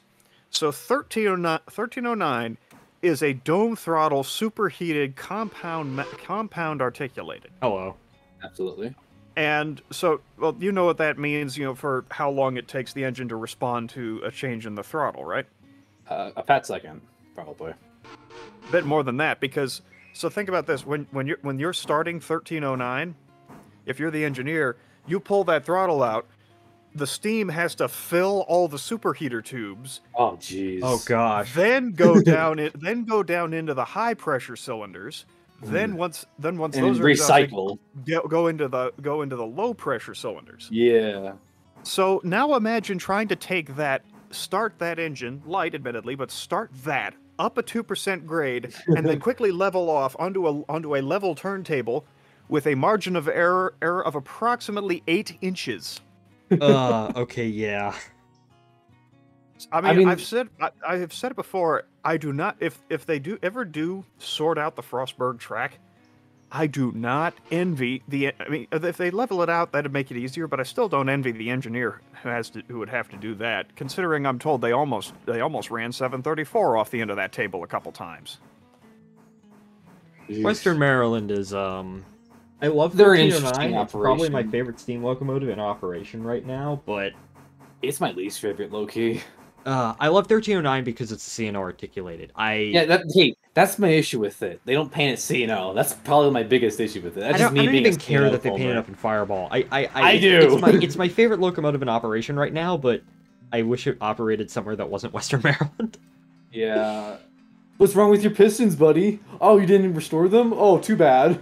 Watch Virginia Scenic frickin' get the 1309 Oh my after Western God. Maryland gives up on it. Because, I won't be surprised if they do, because it's fucked. It is fucking fucked. remember all the jokes? I remember it was a near constant joke when the thing was getting restored that they're gonna run it for like 2 years and it's gonna go on standby and they're gonna try to get 734 back up and it's like, hey, look And what's it's happening. it's coming. It's almost becoming true. It's the when jokes become reality. Else, what I really don't like about it is how they fucking baby the thing, especially on charters and stuff. Because I understand the FRA really has a grip on them because I guess the whole like the original Steam up in in 2020 was really illegal apparently. Huh, I didn't know that. Yeah, I don't know the exact details, but like in a nutshell, the FRA was like no. No. They did make it into a little bit of a public spectacle. Yeah, I think that was the issue. I mean, they took the thing right up to the. They took the thing. They were running the. They told people, hey, come on out, take a look. Hey, we're going to run it right up to the yard limits and no further, and because that's what we're allowed to do. And well, I just realized I'm going to run into the passenger cars. Damn it, Jack. I didn't know because I just joined, so That's fair. That's fair. There a launch today? It's back up. Nope. Here's the thing with 1309. I have several issues. The main issue is the paint, but that's just me being a foamer. But my other issue with it is that every single year they've had it, ever since they purchased it, they said they were going to run it, and that really pissed me off. I remember when Ryan and I first met, one of our first things we talked about was, remember 1309? We should go see that. And we never did. And then I saw it with you and my other friend Ryan, and I got COVID. 1309 gave me COVID. Yeah, 1309 almost gave me COVID. Because Jerry got COVID, but I didn't, so. You're immune, Jack. Those Albuquerque genes. I guess, or I maybe might have had COVID in the past. I'm not sure. I don't even know if I even had COVID before, low-key. I had COVID after I saw 1309, which I refuse to believe that's a coincidence. 1309 gave me COVID. No one can tell me otherwise. I'm pretty sure it was just some asshole on the train who did have it. Probably, but oh well. Because I so got sick, but I didn't have, because every time we did we did 3 tests, and Jerry was always positive, and I was always negative. You were with Jerry that entire time. Yeah. Ow. I don't know. Which is strange, because I only get, really sick, once a year. Yeah, I was last sick in November, so I'm waiting for it to come back. I'm not looking forward to it, obviously. I don't know. I'm not one who gets, sick very often. So. Yeah, me too.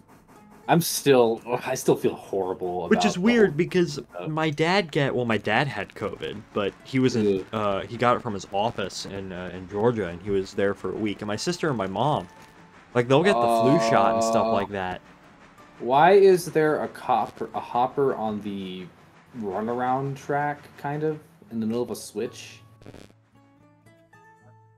What the fuck, Ryan? I'm sorry, but what the fuck?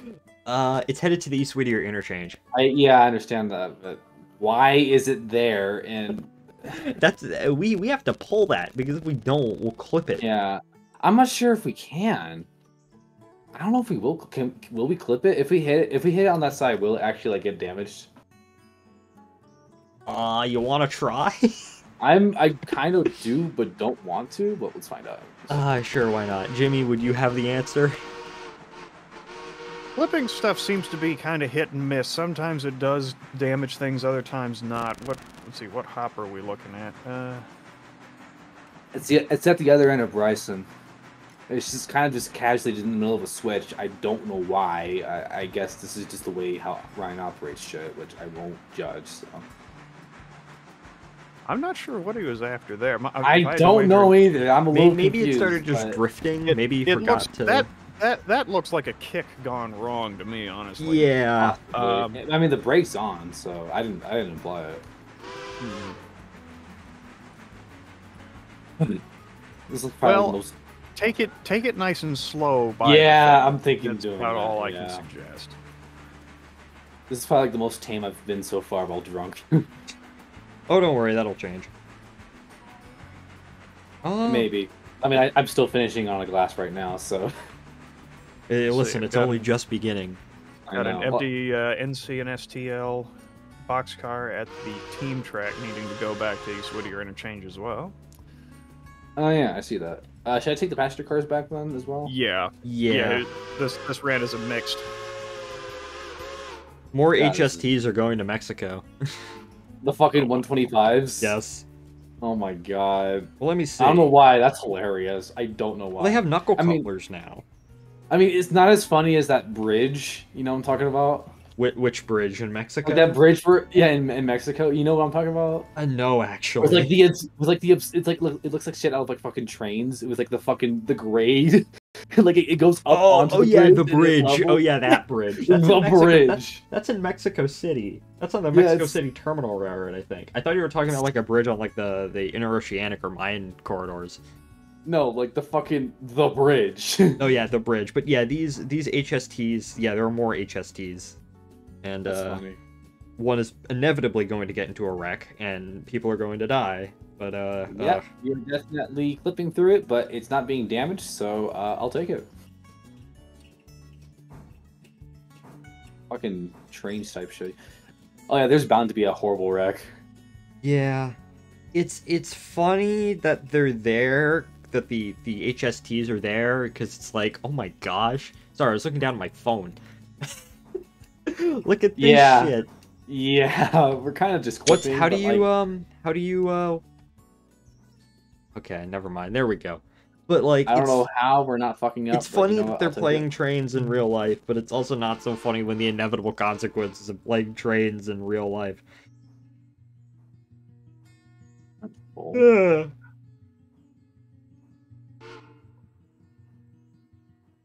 Let's see.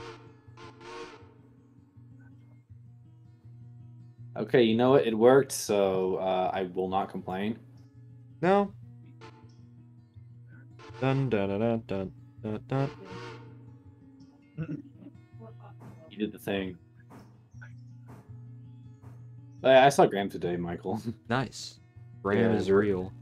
Yeah, I was at the there's a kids club for mall railroading here, and yeah, we're looking at the regions of that. Albuquerque model rail. Okay, it's not that, but it's youth in mall railroading. I actually don't know the name of your club, so. Okay, so yeah, the club that Graham and I are part of, it's the Rio Grande Valley, Rio Grande Valley, yeah. Okay. and that's like the name. That's the name of the fictional railroad that it is as well. So yeah. Yeah, it'd be kind of weird for our club to be named like, this is the Western and North Carolina. It's like, but you're not in North Carolina. I know. So it kind of has And to be, you know, Yeah. what it is. Yeah. Like it kind of makes sense for here because Albuquerque is quite literally in the Rio Grande Valley. So Yeah, we, well, I think the original club, because the club's 75 years old this year. I think we originally in just There you like go. people's garages. And then we were in Potomac Yard, in an old unused yard office in That's Pot amazing. Yard. that's amazing. Yeah, RGV's been around for a while too. I think they've been around since like 1954 or something like that. Damn, that's long. 56 for a while. Not Yeah, as, we're- I guess The just club, about the as long club as you I'm a guys, part I is guess. 49. So almost as old as yours. Almost yeah. as old, yeah. Yeah, it's been around since like 1950 something, and there's like two of the people in there are still original members and stuff. So, well, that's pretty cool. And yeah, they used to be at like this one location on Mexico State Fairgrounds, and then they kind of just got kicked out like in the 90s. Huh. But there used to be other clubs. There used to be like an N scale and an L scale club too. They just got kicked out and stuff. But they moved over to where we are right now in like the mid 90s. Interesting. And the only original parts of the layout was like some narrow gauge parts, which were like never used. Everything else was new. Huh. Yeah, the club that is pretty original. The layout's pretty original. I don't think that'd be a question for like Doug or someone, but were there any parts of the original layout, like Alexandria layout, transferred over? I know in the yard we do have like a model of the original the building that our original club was in. You take the roof off and the layout's like, in I there. think you showed me that. Yeah. Yes, I did. My understanding is that there's nothing really survives from that original layout. That the layout we have today was purpose-built in place. How old is that layout actually? 76 is when it began construction. Ugh. You know what? It's actually pretty solid for how old it is because the older the layout, the more fucked up they are. Generally, electronics. yeah, but we maintain that stuff. I to- know, like it seems pretty standards. good. Yeah, I never really had any problems with shorts or anything. No. That layout, a lot of things on that layout have been rebuilt time and time again. Well, that layout, unlike a lot of layouts from the 70s that were built with, you know, sections of brass track, that layout, the rail on all that was hand laid. Makes sense. As pretty much all the track visible from the public aisle is hand laid, and you know, I think there are some spots where, like in the helixes, where commercial flex track was used. But yeah, some of the helixes, Asheville, because we only redid Asheville, like the Asheville part of the layout, like 2 or 3 years ago, and then some of Washington, Atlanta, but not all of it. Yeah, all of RGV's hand laid except for the Newtown part. Yeah. Which makes it a little prone to problems. So yeah, I think the current project on the layout is, because we had a couple of current projects, including converting all the old switch panels over to iPads, and then in Asheville. So I think the current project's what, like Washington, Atlanta, and getting the traction line, because for the longest time, apparently, talking to some of the people there, the traction line was remarkably iffy in terms of whether or not it could run. But yeah, there's a group of guys, Doug Kirkpatrick and the like, who've well, I mean, Doug's been working on the traction line as long as I've been with the club, but yeah, but there are a number of guys have gotten together. They're really making a push on really getting the trolley line as good as it can be. Yeah. Now, one of the problems with the trolley line, though, is just by the very nature of it, the way it is. As if the layout settles, then new problems are going to crop up. Yeah. Because you know, not only does the track, which is basically, you know, 2 rails turned sideways to make channel rail buried in the pavement of the road. Not only does that all have to be straight, but the wires over top it have to be in the right position as well. Otherwise, the trolley poles will pop off and everything else. Yeah, and then there's there's that and the whole automation aspect to it as well.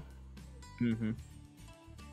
So yeah, Graham wants to do that eventually with RGB. We're doing that right now. Do you have a traction layout?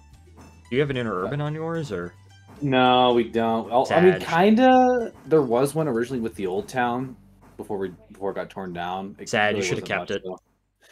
There might be one with the new town that's being constructed, even though it's a very slow process, and like the guy who's in charge of it really doesn't know what the fuck he's doing, it seems like. Apparently there was some consideration, and I can't remember who I talked to and who I heard this from, but there was some consideration of doing some narrow gauge on the Western North Carolina layout.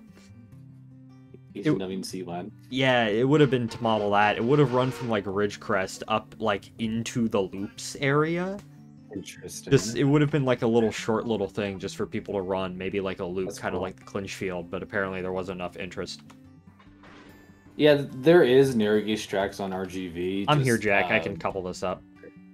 Are the hoses good? Okay, cool. Okay, cool. There we go. Okay, actually, wait, do we have passengers? Well, these have been sitting here the whole time, so. Okay, cool. Let's go. And there's no work to do at Ella, so you just need to stop there for people and then leave. Cool.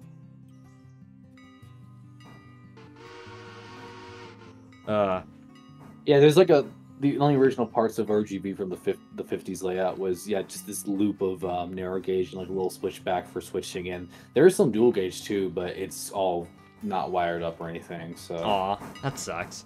Yeah, I don't have narrow gauge, so I don't care. So. Like I would like to have like something narrow gauge event, like it's like probably like a Blackstone K27 down the line eventually. Chili line. Literally. The world that the chili line went to Albuquerque. No, actually, the world that the chili line went to Mexico City. Goofy. Because that was the original plan for the Rio Grande whatsoever, was to go all the way to Mexico City, which is amazing. Like, well, we failed to go in this direction, so let's just go in a completely opposite direction and be successful there. Yeah, it's like as soon as they got to Antonito, they were like, okay, well, yeah, fuck this shit. Let's go to fucking, what's this place called? Chama? Okay, yeah, sure, let's go there. Where's this other place? Let's build our main line to Ogden instead of El Paso. Well, this main line to took our route. What is this place called? Durango? Okay, yeah, sure, let's do that. What is this place called? Orsted? Well, Orsted and Dostero came later, but oh well. Well, you know, there's this town. They said there was gold there. Not really, but there's silver by the ton. Let's make a connection there. Leadville. There's lead here. What should we name this place? Leadville. I want to go to the place. I want to go to the railroad there, the Leadville, Colorado Southern. It looks. There's really a junction nice. here. We need a name. Junction City. Very good. I was thinking Grand Junction, but oh well. Oh, that's right. Grand Junction. Yeah. Grand Junction there too. Junction City too. There's a billion Junction Cities everywhere. I know. Like, what state doesn't have a Junction City? That's fair. I can think of 2 right off the top of my bat, and I think I've been to both. Georgia and Kentucky. I think I've been to the one in Kentucky.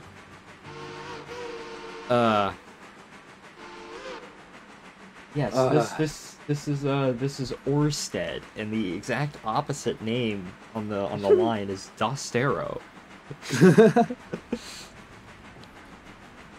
God bless Rio Grande Narrow Gauge. That's like stories of when they were, you know, when railroad construction out west was at its height, where they would be like, we're gonna put a town here, but we don't know what to name it, and they would just ask random employees what their name was, like, you have this town named after you now. Yeah, that makes sense. Yeah, there's some locations along like the Cumbres and Toltec and just the Rio Grande in general that were just a little silly in my opinion. Like what? Like there's a town called Lumberton. Lumberton. just outside of Chama. There's a location called No Agua, and there's a water tower there, which makes it more ironic. Which No Agua is no water in Spanish. Yeah, so I know. Cumbres as a whole, it literally means summits pass. Huh. In Spanish. Cumbres is summits, apparently. Isn't Montana just the Spanish for mountain? Montoña, but close enough, yeah. Yeah, it's the English version. Essentially, yeah. Let's see, what other interesting ones are there? I'm just looking at a map of Colorado now and just seeing. Los Pinos obviously just means the pines. I mean, there's not a lot of pines out there, but yeah. Obviously Silverton, Silverton. I think my favorite one... Silver Throne instead of Silverton? I think my favorite one on the Rio Grande as a whole is Tacoma. It's on the Silverton branch, and there's a power plant there. So originally, like the parts and mechanism for a power plant was going to Tacoma, Washington, but they didn't need it really. so they rerouted it ended up going into the middle of fucking nowhere on the Silverton branch, and they named the location Tacoma because the parts were going to actual Tacoma. Nice. And it's actually a really nice photo location. Nice, nice. And West apparently Virginia names are really weird. Yeah. Hurricane, yeah, Coal Mountain. Yeah, there's coal in this mountain. We need to name it something. Yeah. Permits. Kermit, West Virginia's place. Kermit, West Virginia, yeah. Odd, West Virginia. Odd, yeah. I'm trying to think of stuff along the CNO that sounds weird. I'm just looking through a map of Hessler's Cross Lanes is the name of a town. Yeah. Poe. Prince has always been weird to me. Half of these are just people's names, like Donald, West Virginia, yeah. Saxman, West Virginia. The man-made sax. Halo, Arcola. Winnemont. That's a Beargoo, West Virginia. Beargoo, yeah. What about Bear Stop? What about Hey Bear? I'm trying to think. There's Big Williamson, but that kind of is a little self-explanatory. Canal Head. Just Canal River in general. Saar, West Virginia. I think the funniest one, in my opinion, is South Charleston. Because what's funny about South Charleston? Because it's geographically west of Charleston. Oh, I see. But like but like the river, I think like it's flowing towards Charleston. Which makes it's flowing towards the Ohio, so... Which made it a little confusing for people like in the 1800s, so they made it South Charleston, even though it's geographically west I love how there are 2 Round Hill Virginias. Of course. And they're not that far apart. Like, they're like a 30-minute drive from one another. Yep, one in Loudoun County, one just west of Winchester, isn't it? Indeed. I've always found Canova to be a silly name. Canova? I like it. Yeah, Kentucky, it's just... Ohio, Virginia. That's just, yeah. Kentucky, Ohio, yeah, I just realized that. Yeah, it's just west of Huntington. It's just as bad as the Delmarva peninsula. Virgilina, Maryland, Virginia, which is on the border between Virginia and North Carolina. I'm trying to think. Yeah, there's towns like on borders that are like that. I remember like Colorado. Texarkana is probably like the most notable Texarkana is the one. greatest one of all time. At least Texarkana rolls off the tongue. At least it makes sense. Yeah. There's like one with like Texas and New Mexico. I think it's no. I'm trying to think. Oh no! There's one in the Texahoma. Texahoma. I think that's what it is. Texahoma is good too. I think that's what it is. I could be wrong. Now I'm just like scouring like state borders to find these random Look for towns. weird names. Or just the map in general. I think my favorite is probably Colorado. Just boring North Carolina. You want to live there? Really sounds pretty boring. Yeah, boring Oregon. That's where Mr. Michael is from. Oh really? Let's see. Those are all Native American names. Modest Town, Virginia. That's pretty modest, if you ask me. It's near Wallace Island. Okay, hell yeah, there's Kermit, Texas. Let's go. Kermit Gearyville. I mean, there's Kermit, West Virginia. Yeah, there is a Kermit, West Virginia. Kermit Geary, where have I heard that name before? Oh, Reading and Northern. Okay, do you want me to explain, Michael? Do you want? Yeah, spill. Okay, so he's like this self-acclaimed photographer. Because his father was we're talking about Kermit Geary Jr. just to be. Yeah, Kermit Geary Jr. There's Kermit Geary and Kermit Geary Jr. Yeah, but like mainly Kermit Geary Jr. is the guy. But like I understand that Kermit Geary Sr. was like I guess a respected photographer like from Pennsylvania and stuff. Kermit Geary Jr. However, he is a character. So he hangs out. He lives near the Reading and Northern, so he mainly hangs out there. My first encounter with him, I didn't know it at the time, but apparently he's a pedophile. Oh boy. Yeah, alleged because doesn't he have like a vendetta against you and your friends? No, but I'll get to that in a bit. So like this guy, like he's kind of like the Chris Hansen of like the Scranton area, I guess. And Scranton area Chris Hansen is certainly basically yeah, or like the Why do I find that so funny? Or like Reading area type shit. Reading and Chris Hansen. And he basically caught Kermit trying to meet up with a 17-year-old. Oh. Yeah, it was pretty funny. And I guess that was like right before when I had my first encounter with him. So this was during Tamaqua Summerfest 2021 with Reading Northern 425. It was doing trips out to Tamaqua. They had one trip going to down to New Ringgold and back to Tamaqua, and 2 trips going up to the hometown High Bridge and back. And I was waiting. I went up there with my friend. We were one of the first people to get to Tamaqua Tunnel.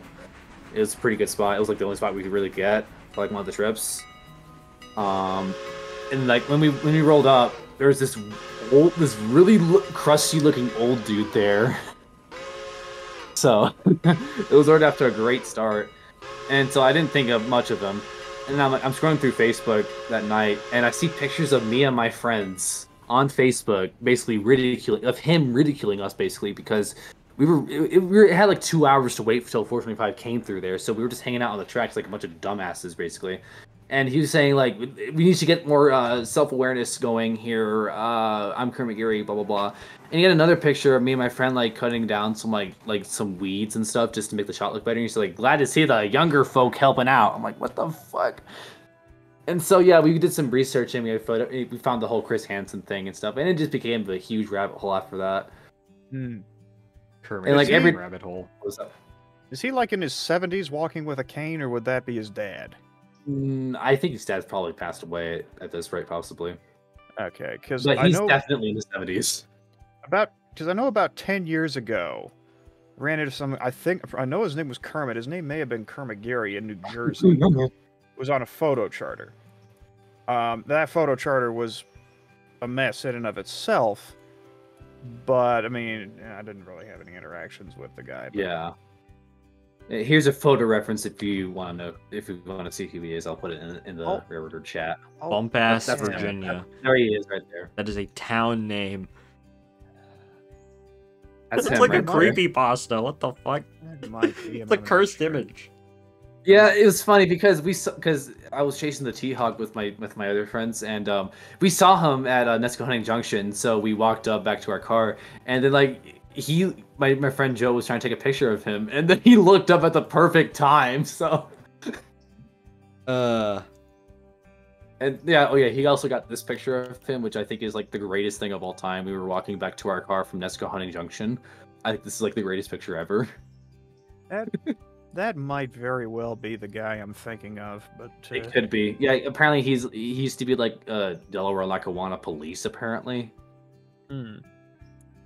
All right, I think we've loaded up on passengers. Yes, we have. Okay. Yeah. Oh, by the way, Michael, I'm gonna change the minimum stop passenger duration to 3 minutes in the options here. Just That's because fine. I find that to work pretty well. And that All way, right. if someone does set up an AI passenger train, it's not sitting at every station for 10 minutes.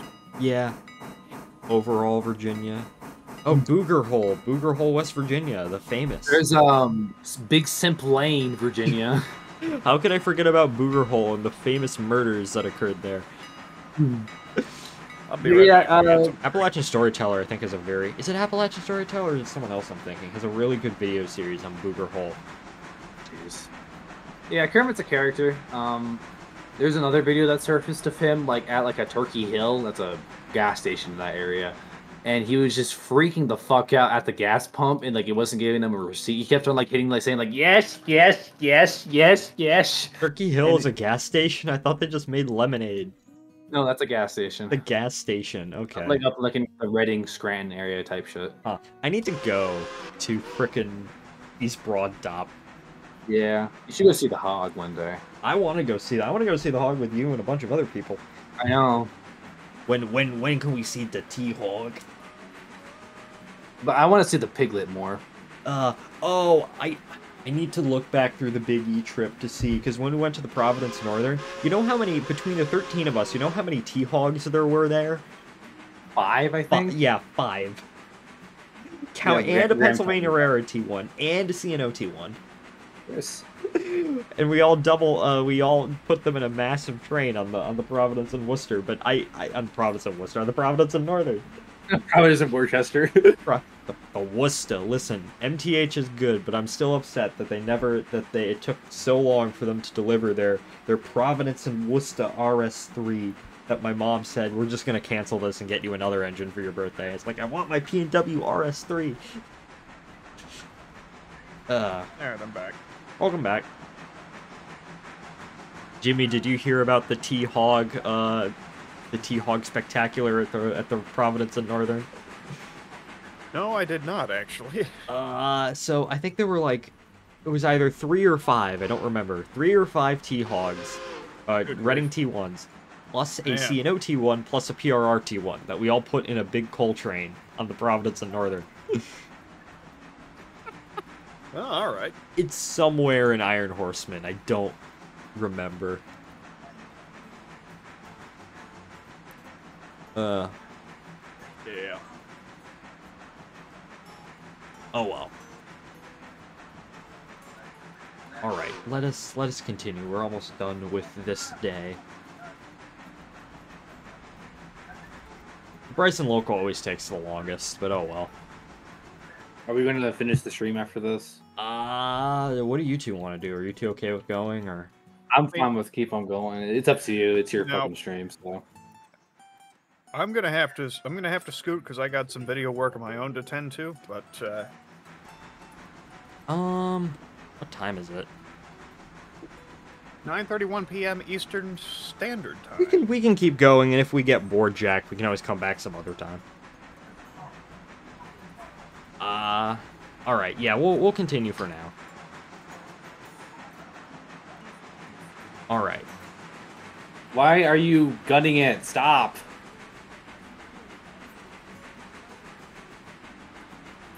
I swear to God, this isn't Reading and Northern. You aren't Shane Fredrickson. But what if I'm Ross Rowland? Then you're just gonna be drunk, but I'm the one who's drunk, so. Okay. Alright, I think we'll skip out on the log train, then. Because tomorrow we have the, all the fucking, what's it called? The shit. The, damn it, what's it called? The cars going to the bridge. We're gonna have a big train. The Bryson train is going to be the local stuff for Bryson, plus about 13 cars for the bridge site, I think it is. Yeah, and then Jack, you could probably do the what's it called? The local for Whittier, Ella, and also I guess tack the passenger train on that too. We can skip out on the log train, so. All right.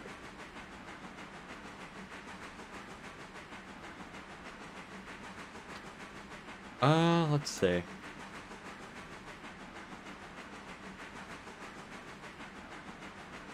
Okay. All right, we do be keeping on going.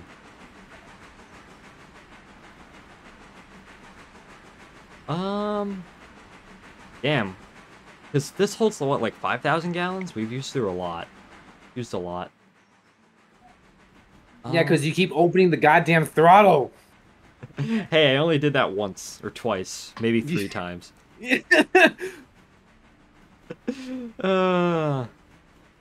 Damn, Bear do be snoring pretty loud. Okay, let's go. Let us commence forth. Let us commence forth. British.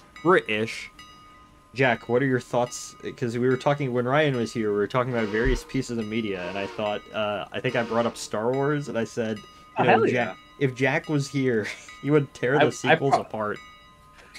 Oh, I will because they suck. Okay, we need content. We need to talk about shit. Review of every Star Wars movie. Go. Okay, every single one. Sure. Should I do chronological order or like release order? Release. Okay, A New Hope. It's a fucking classic. I love it. Jack, I think you need to pull up a bit more. No, it's doing its thing. Is it? Oh wait, no, is it? It's not. No. Oh, I'm not seeing any passenger. Yeah, me neither. Sorry. Anyways, A New Hope. It's a fucking classic. It's a product of its time, so the action isn't going to be as exciting as I would expect it from a movie from this day and age. But I understand that because, like I said, 1977. It's just a fucking classic. Like, there's not a whole lot wrong with it. It's quite literally just the hero's journey, you know? It's like the most basic hero's journey movie ever. And I still like it because it's nostalgic for me. So, yeah. Why aren't you... Are they even unloading? One sec. Whittier. No, they're moving. Yeah, they're unloading. Okay. It was the rear one first? Okay. No, cool. they're all unloading at the same time. Continue. Anyways, Empire Strikes Back. Oh my god. A film. It is amazing. It's my favorite of the trilogy. Like most people say, people say it's their favorite overall. It's not my favorite overall.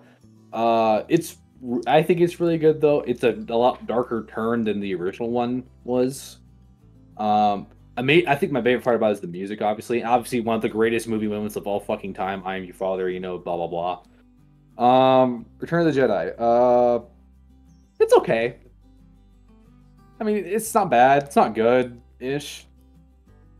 Obviously, you know, the main focus is, you know, Luke trying to save Vader and all that shit. I don't like the Endor scenes. I don't like the Ewoks, low-key.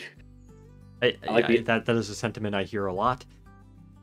I like the Emperor a lot. I love Ian McDiarmid. I think he does a great job of portraying the Emperor. It is the true ending of Star Wars. I like the new I like the new special edition ending where it has like the new song and Hayden Christensen as the Force Ghost of Anakin and all the other worlds that they show. I think that's great. Pretty solid movie. I think it's better than A New Hope too. Okay. The prequels. Prequels. Phantom Menace. It gets too much shit. I'll be real. I think it gets too much shit. I don't know why people hate. Okay, I understand why people hate it a lot, but I think it's a pretty fucking good movie. I like Qui-Gon. I think he's Liam fucking Neeson. People thought Anakin was annoying. He really isn't. I think he's great. I really feel bad for the actor that played him though, because like after he got that, bullied like, for that and got a drug addiction. His life like went down the drain after that. So I feel horrible for him. A 5-year-old in a film. It's not his fault. Yeah, basically. Yeah. He was like 9, so yeah. I don't really like Natalie Portman's acting in that movie. She sounds really monotone for some reason.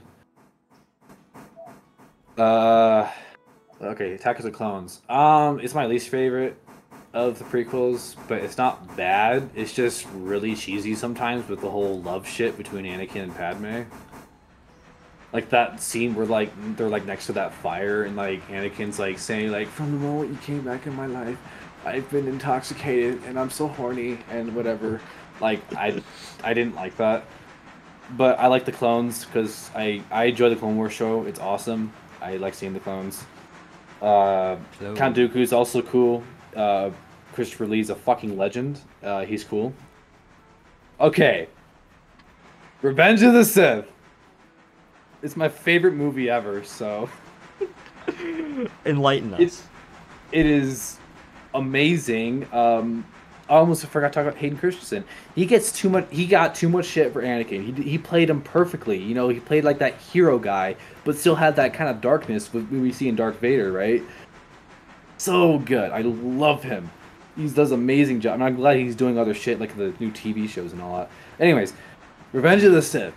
Oh my god! It is so... Like, obviously, like almost every movie has their shortcomings. Like, Anakin's pretty much dumb as shit and doesn't really take Palpatine's hints of him being, you know, the Sith Lord we're looking for. But other than that, I love Ian McDiarmid in that movie. He does a great job. Ewan McGregor as Obi-Wan obviously is amazing. General fucking Grievous is like the greatest meme of all time, so 18 trillion lightsabers. Literally. Obviously the fight scene between Anakin and Obi-Wan is fucking poetic. I don't think it drags on long enough. Hey, someone followed. Maybe they like your Star Wars review. Yeah, my whole Star Wars. Red Jacket Rail Fanning, can you confirm whether or not you were liking Jack's review of Star Wars, all individual movies? Hello, welcome in. How are you doing tonight? Hey, it looks like we've got some stuff that need to move from the Sawmill to East Whittier. Yeah, but take care of that. From the Sawmill to from the Sawmill to East Whittier. Oh yes, we do. Right there, except for that boxcar though. Yeah. I mean, Take you don't have to move that now. Yeah, that can be moved in the next day cycle, or you can wait 1 hour a few times and. Yeah, I do want to wait for that boxcar to be finished because I don't want to. Yeah, because that is going to the East Whittier interchange. That's how it came in. We can wait until. I will add the timeliness bonus is not based on hours but days. Like if, you know, same day something, full timeliness bonus is something goes from the interchange to its destination the same day. I was just enjoying the stream overall. That is good to hear. Yeah. Very good. I might as well just skip ahead 1 hour just to see. There we go. It all needs to go to East Whittier now. Cool. We can do that tomorrow, but all right. Cool. Okay. Anyway, sorry. Jack, you might want to pull forward a little bit. No, I'm gonna. Oh wait. Oh, you're right. Well, yeah, I'm gonna you set those cars there, and then. Right. Okay. I don't know why I wasn't thinking of that. Mr. Jazz, what are you doing? Probably. I don't know. Anyways. Anyway, Revenge of the Sith. Great movie. Please watch it. It's like a great bridge between the trilogy, the original two trilogies. Great movie. I love all the memes. That's what makes it for me. That's what makes it for you, the memes. Like almost like every 10 seconds is a fucking meme. So there you go. Okay, what's next? Force Awakens, right? Yeah, that one. Okay, it's literally A New Hope. Like it has the exact same story build up almost as A New Hope. Because robot has important information. Both parties are after that robot. Guy does things. The hero does things. Guy does things. Man carrying the hero. Thing. The hero meets the robots. The hero fights the bad guys. Just like in A New Hope. The hero escapes the bad guys. Hero meets old guy. Just like A New Hope. From the previous thingy. And like it's fine. Like it's definitely not the worst of those movies, but like they definitely had a few missed opportunities in my opinion. Like it's okay. Like it's not bad. I mean, it's not horrible, but it's not good. My main issue with that movie is the lightsaber fights. Like when fucking Kylo Ren like slices up I think what's his John Boyega or Finn, yes, is his name. He like slices up his back, but he doesn't slice his back up. Like he just casually just pretty much like caresses his back with a lightsaber, and he's somehow not massages dead. his back with a Basically, lightsaber. yeah, he basically got a lightsaber massage because for some reason, I guess in the Disney universe, lightsabers don't cut people's arms off, even though they've been doing you that gotta since cut his handle. 1977. Yeah, exactly. Other than that, I liked Kylo Ren in the beginning. I thought he was cool. Like I thought they really had like his character figured out and stuff. And then they Boy, fucked it up. was I wrong? Yeah, they completely like. I liked him. Like he was this guy who was corrupted by the dark side and all that shit. Like I like that. Like like he's cool. He's powerful. I like him. And oh my god, that next fucking movie. Oh my god. We'll get to that later. But I think the next one was Rogue One. I think. That wasn't like a main series thing. Yeah, but we might as well just release chronological. Hello, anyways, Average. but- Welcome in. Jack is Hello. talking about Star Wars, so if you have Yeah. any thoughts, please share. Anyways, Rogue One. I think it's pretty good. It was definitely like Disney's like tap into like see what people would want from the original trilogy. Oh, there goes Jimmy has died. I've disconnected from the game for the moment. I'll hang around in the call for a few more minutes, but I'm running behind schedule on a different project, so I'll have to disappear in a minute or two here. That's All fine, Okay. Jimmy. You don't have to stay. Don't feel obligated to stay around. Okie doke. All right. Well, thank you for joining in, of course, as always. Glad to. Yeah, I'll thanks catch y'all for around. Bye bye. Jack, it's once again me and you. It always seems to be this way. I know. Anyways, Rogue One. Ow. I think it's cool. I think Disney did a good job of like tapping into the original trilogy in a way. Like, obviously there are some little flaws, but I mean that's every movie ever, so I don't care enough to complain about it. I like the. Have you seen Rogue One? I have not, Michael? no. Okay. There's like this comedy relief robot, and I think he's fucking hilarious, so I like him, but they kill him. Like almost all the characters that we get to meet and love in this movie, they all get killed at the end, so. And there's like Remarkably unfortunate. there's like a CGI cameo of the guy who played the evil old guy in the original movie, the Governor Tarkin, I think he was. Like they used like CGI to make his face because the original actor died. Yeah, I don't know how I feel about that kind of stuff in movies. Like it feels in a way disrespectful. Yeah. But other than that, I think it's a solid movie. Okay. The Last Jedi. Oh my god. What the fuck? What the fuck is this piece of shit? Literally, what the I need to fuck? add that as a fucking redeem. No, literally. God what bless the Joe Pesci. fuck- Ow. What the fuck is this piece of shit? What a is my goofy looking genuine- fuck he was. Become a Kerbal. I have not played Kerbal Space Program in a while, so you cannot. Wow. Next time I play KSP, I will put you in my KSP thing. But Oh boy. I don't like physically become a Kerbal on screen. Okay. Last Jedi. Oh my god. They did not know what the fuck they were doing. It was like J.J. like a- Abrams. No, it wasn't even J.J. Abrams. It was Ryan Johnson for some reason. Oh, Ryan. Oh, yeah, because that's the middle one. Because J.J. Abrams was the. I Was forget the name first of the one, final last film. one. The Rise of Poop The Walker. Rise of Skywalker. That one. So, okay, we'll get to that later. We'll get to that. Ugh. Okay. My initial reaction when I saw that movie, like in the theaters, That's a cool. I was just confused. I was really confused. I was confused about Kylo Ren. Like, is he evil? Is he good? Like, what's up with that? No, he's just Also- an idiot. Literally. Like, I liked how they made him. I think, what's his face? I was gonna say Ben Stiller, wow. Ben Stiller. Adam Driver, I think he's Adam a phenomenal Sandler actor. is Kylo Ren. Yes. But I think he did a great job. It's just clearly the writers did not know what the fuck to do to him. And also like the main bad guy, the bad guy that we got to know so little about in the first movie, why was he so easily beaten? Like he just kills him with a lightsaber like that. He looks pretty powerful for a second, and then Kylo Ren just fucking like he just does like the thing where you put a finger up into someone's pussy like that, and just. Listen, Jack, the people who have written these movies have never written a script before. True. Yeah, basically. This is like their very first script ever. A plot is supposed to have a beginning, middle, and an end. As a wise man by the name of Milky Penguin once said, a good story has plot. And this. I just realized we haven't turned around yet, so we'll just go on the Y real quick. Oh yeah, we probably should have turned around, but I don't know why I didn't think of that. I was probably ranting about whatever the fuck. Oh well, it doesn't matter. We don't have to go into the Y. We can run tender first. No one cares. All right, whatever. We're not.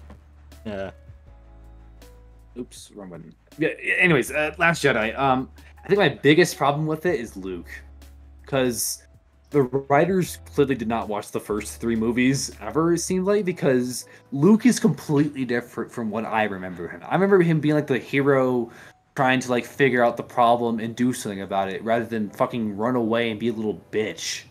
That's literally him in that movie, and it makes no sense. And I hate it. And even Mark Hamill himself hates it. He has openly talked shit about those movies so many times. It's so fucking funny.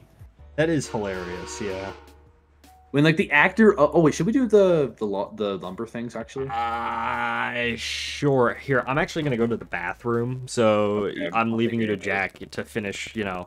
Well, actually, you know what? There's a lot of shit in the way, so we'll just do it tomorrow. Yeah, we'll just do it tomorrow. We'll flip the day and then continue, Jack. I want you to finish, and then I will take my brief 5 minutes. But yeah, I just don't like how they don't understand Luke. Like, I feel like if someone else, if they had like George Lucas's original idea for the sequels, like Luke would have been like this hero guy that we all know and love and shit, you know. So what was his original idea? I think it was like like like the whole idea of like Han and Leia having a son like trying and turn to the dark side and all that was still going to be a thing. I guess no, it was like Leia was gonna be like the main character. She's trying to like be a Jedi, but also like rebuild like the New Republic and stuff. And like Luke's trying to build up the new Jedi Order and all that shit. Like that actually would have been really enjoyable to watch. Huh. But no, we got J.J. fucking Abrams. We got J.J. Abrams coming in and ruining another franchise. Literally. Sloppy writing. Yeah. They had no plan from the beginning. That was the biggest issue with it. Hey, it's like 311. Pretty much. Pretty much. Oh well. I don't know. Yeah, we have it. So, okay, what's the next one? Solo, I think. Yeah, the Solo movie. I've seen it like probably like once or twice, probably. Fine. I like it. I like, you know, obviously, you know, the whole relationship between him and Chewbacca. Understand that more. I really have not much to say about it, really. Oh well. Like it's not bad, so I don't get why people hate it. Because people hate it, apparently. People hate it because people hate it.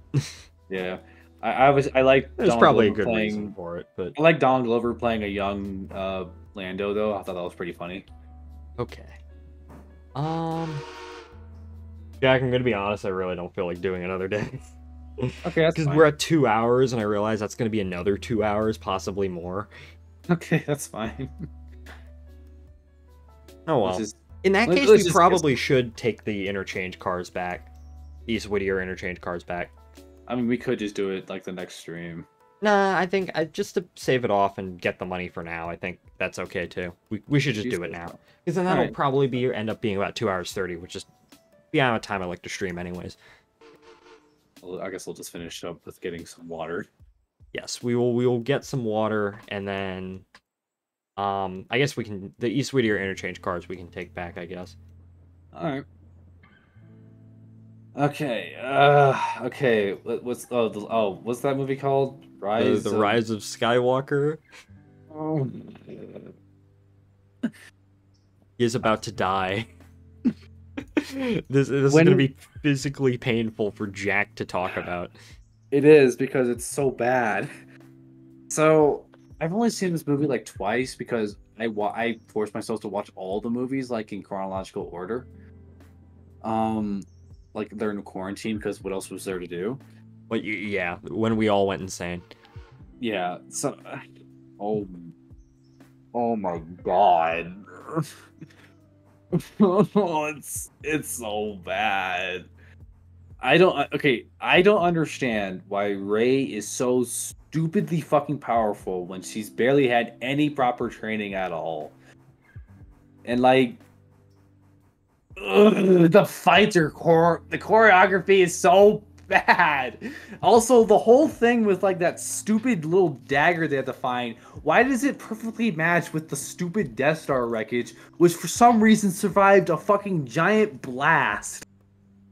And someone decided to make a dagger out of like that specific shape of the Death Star wreckage. Because things because plot convenience, I guess. Plot convenience. They stole our idea. Fuck it.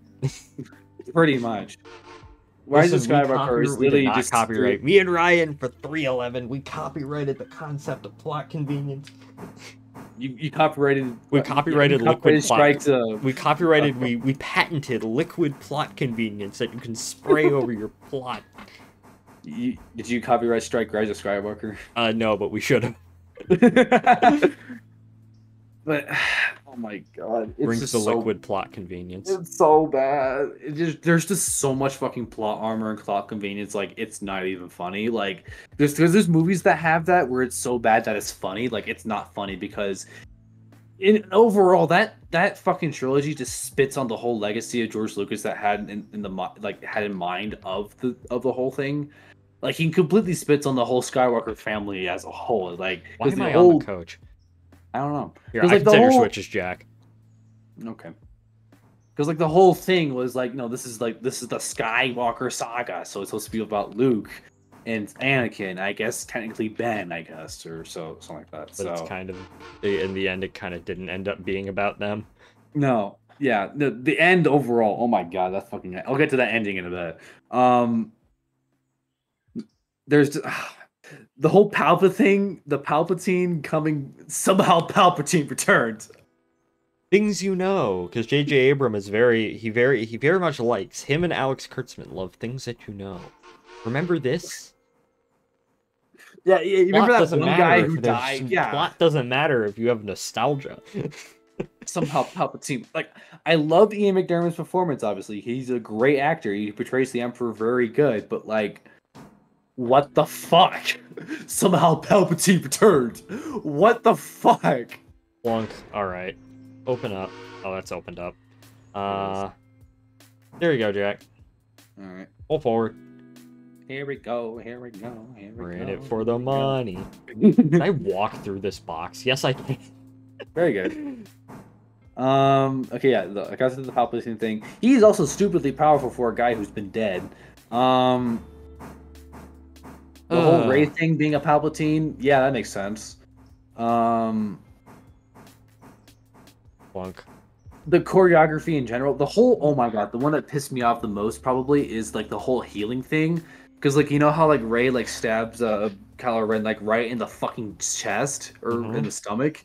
Like he's done. He's fucking done. But no, she just cries and just puts her hand over the wound and he's fine. Man's fine. Like, when was that a thing? Like, why didn't Obi-Wan do that to Qui-Gon when he got killed by Darth Maul? Sloppy writing. Literally. This comes from a person who's done plenty of sloppy writing in the past. Yeah. So I have that experience. So, yeah, there's that. We had a conversation, which was like, I think I brought up this point where me and Ryan, we were talking about this, where it's like, with something like Star Wars or like Ghostbusters and whatnot, I feel like there's going to hit a point where these properties, Star Wars is going to be a 50-year-old property coming up within the next like couple 3 years. Like 3 years. There is,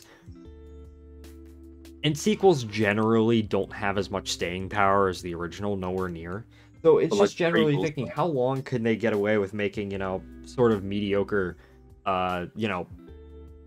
products that are based off of like 70s and 80s properties and still haven't made money. And the conclusion that I came to is once the generation that really grew up with it starts to get old and like doesn't care anymore or passes on, then you're finally going to see, Yeah. We're not gonna make this anymore. That makes sense, yeah. Okay, what else? What else is terrible about Rise of Skywalker? I think I spent the most time talking about all these movies. Oh well, it's fine. The whole thing, of Rey kissing Ben, like, what the fuck was that? Because they're technically cousins, so they're cousins because technically Palpatine is Anakin's father. J.J. It's Abrams incest? It's not confirmed. It's not confirmed, but Palpatine is technically Anakin's father. So there you go. Oh, So that makes them cousins, and why the fuck did they even kiss him? And the ending. The fucking ending. Oh my god. Rey Skywalker. Kill me! It was so... You're not a Skywalker! Shut up! She should have been a Palpatine and, like, turn to the dark side and, like, kill people. It would have been cool. Listen, then you could have a whole nother 3 films. Exactly. It would have You been could make good. even more money, Disney, because... Exactly, because for some reason, dark side users are very popular, so there you go. Like, why the fuck do you think Darth Maul was brought back to life just for the Clone Wars? Yeah. Which I think was genius, by the way, so... I think, okay, the Clone Wars show, oh my god. I've not seen the Clone Wars show. I think it's amazing. Like, the first season, it's kind of slow, it kind of drags on for a little bit, but, like, probably, like, from, like, season 5 to 7 are fucking... It's dark. Like, I think what really hits me the most is, like, we get to see, like, all these clones, like, befriend, like, all these Jedi and stuff, like, be close friends with them. No, but you all know they're going to have to kill them eventually, you know? Because that's what happens eventually in Revenge of the Sith and all that. Like, oh my god, it's, like, the season 7 of Order 66, oh my god, like, oh my god, like, oh my god. That shit made me cry. It was insane. Someday I will do a long stream, but today is not that day. We're almost done, so. Yeah, we're almost done. I'm just gonna put these over on, like, behind whatever these cars are, and then put this thing back into the... Tomorrow, I want to organize a time where, like, I know a bunch of us will be able to show up, and, I can't tomorrow. I'm going to a Super Bowl game. Yeah, tomorrow I'll probably, like, meet you or something, but, yeah, I'm going to a Super Bowl party tomorrow, so that's gonna be interesting. I don't care about football overall. I just want to hang out with my friends. So. I don't really care about football either. Fucking, oh my god, we have a group chat. Me and Steven and Alex, we have a group chat on Instagram, and, like, almost half the time it's just Steven and Alex arguing about football. I know nothing about football. I am not a sports person in the slightest. That's fair. I used to watch it a lot as a kid, and I used to play it a few times just for fun. I think overall, I think it's more fun just to play a game rather than watch people do it. I think that's my philosophy with almost everything. Yeah, generally. And although I do like watching. You know, I watch other people, stream games, but half the time I'm, like, talking to them anyways. Exactly, there you go. But I don't really watch, like, Let's Play videos or, like, videos of people playing games anymore. Yeah. Jack, I need a name. A name for what? Just anything in general. Juan Carlo Hernandez Lopez Sanchez Ramirez All right, I'll just name it. I'll just use your name. What are you doing? This is game. What are you doing? What are you planning, sir? I am planning nothing. I don't know what you're talking about. Are you planning my downfall? Of course, but it has nothing to do with this right now. I thought Ryan was doing that. Dang. Why would Ryan plan anyone's downfall? You never know. It's the people you least expect. Obiculus. Pretty much. What are you doing? Why did you need a name? I don't. Nope, you gotta say it. Nope. Why? Hope. Why? I'm gonna go crazy, I swear. Crazy. No, wait, why did I say that? I'm gonna go insane. Is it for like the name of the stream or something? No. A railroad, a fictional railroad? No. Is it a train related thing? Tangentially. Okay. Okay, yeah, I give up. Can these be stopped here? Oh, yes, they can. Okay. Alright. Finally. Yeah, we fucking Joe. We're gonna have a billion cars tomorrow, I swear. I want to find out though. Because they upgraded all the contracts too. Oh boy.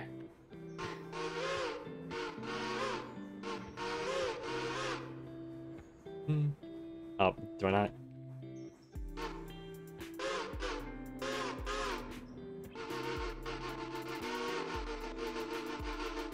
What are you doing? I don't know. Waiting for the switch to be thrown.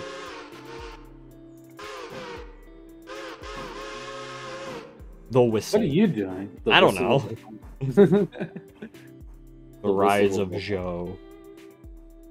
The rise of Joj vibe. The rise of Bear. The rise of the rise of Bear Walker. Bear walking. Oh, I need to make that bear meme. I still need to make that. What bear are you today? How bear are you? On a level of 1 to bear, I swear my dog has a fucking fan club, like unironically. I love him. Like that makes sense. I'll post pictures of him in various places, and people are like, "Oh my gosh, it's Bear! We love Bear! I want to We do hug love Bear!" I miss him. He's so cute. Leo and Bear are just sleeping on my bed. Very good. I like Leo too. He's a little crazy, but we're all a little crazy. So we all have a little bit of Leo deep down inside us. Yes. Bear's world, and we're living in it. Doot doot doot doot doot doot doot. Watch how like dogs are like a higher have a lot higher intellect than we know it, and like they actually run the world. 5,000. Screw the reptilians. Dogs. Dogs, yeah. Fuck Dogs. off, David Icke. We all know that cats have about as much memory as your stomach, but, you know, dogs, they have 8,000 IQ. I think I read somewhere, there's a YouTube comment, so take it with a fucking grain of salt, on an orange cat, like, being a fucking idiot video. Where, did you know that a cat's brain has about as much memory capability as your stomach? That's right, your stomach can remember shit. What? I don't know, that doesn't seem right. That does not seem right. What Let me look this up. Like, I'd imagine like my stomach can like remember like specific foods I eat, so it doesn't like kill me. Stomach memory.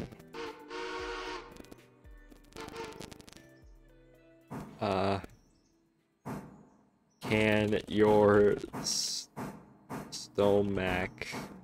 Can your stomach explode? What the blow? Can your stomach hurt after sex? Can your stomach hurt from not eating? I think yes. Probably. Uh... That might have to be some first-hand research. Can your stomach remember? Our gut has the ability to learn behaviors thanks to the network of neurons inside the wall of the gastrointestinal tract. So apparently your gut can remember certain things. Interesting. I don't know how, like, advanced it is, but the stomach can remember things, and that scares me, as it should. Your stomach remembers when you eat cum. I mean, probably. It's like an Alex joke right there. Yeah. Oh, by the Sorry, way, Jack, please get in your lines for startup. Oh, that's right. I could probably work on it tonight. That's fine. The only person who's done it so far is Jimmy, but, like, getting the lines is my next step that I need, because I need that before I can begin, like, properly editing it. Okay. Alright, well, in that skip the case, day. we're gonna flip the day, and then we're gonna end the stream, because I don't feel like being here for another 2.5 hours. That's valid. Okay, hell yeah. All right, we're gonna wait. We're gonna wait to see how many. And now fucking- we wait. And How now much we wait. We have to slave away to. Oh my gosh. All right, what we got? Okay, so we got Ella, Whittier Sawmill, Whittier Sawmill, Whittier. A lot of Whittier a Sawmill. lot of cars for Appalachian hardwood. Holy shit! Oh And the my bridge gosh. site. The A bridge bunch for the site. bridge, obviously. A lot of for Whittier Sawmill. What the fuck? We're gonna need a bigger locomotive. Stenzel. We have $8,000. Whoa, If we the oil thing for once. if we take out a loan, we can get the Atlantic. I don't think that's gonna be too useful for us, though. I think we need something more powerful. Oh, well, let's see real quick. What can we purchase? Consolidation.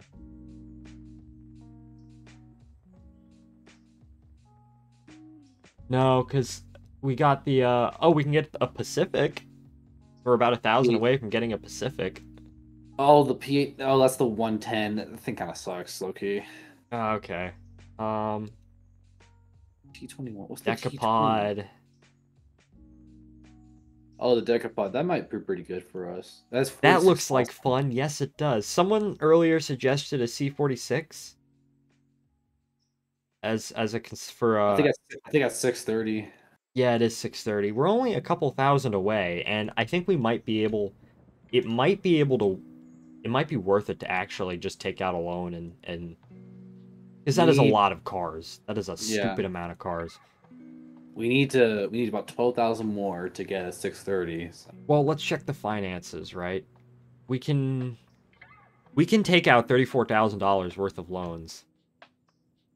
We'd be able to pay this back within a few days, to be honest. True. It's up to you. It's your railroad, so. Let's see. Interest payment. Okay, yeah, we can let's see. So we have to pay a $100 payment in 4 days. But would it be worth it to take out 3? It's up to you, really. Here, let me go ahead. I'm just going to save the game. No, because we need to take out 4 loans. Oof. What if I just... Yeah, I don't think it's worth it right now. Okay, but, I think we might be able, because... We might have to split up some trains, probably. Yeah, because... Okay, actually, a lot of these cars, right? 1, 2, 3, 4, 5... Most of them are staying here. Yeah, the only ones that are really going are the ones to Bryson. There's a couple to Ella. And the sawmill. Yeah, okay, so yeah, we don't need a bigger locomotive right now. No. Alright, but I will take a picture to tell people, hey, this is the interchange traffic for today.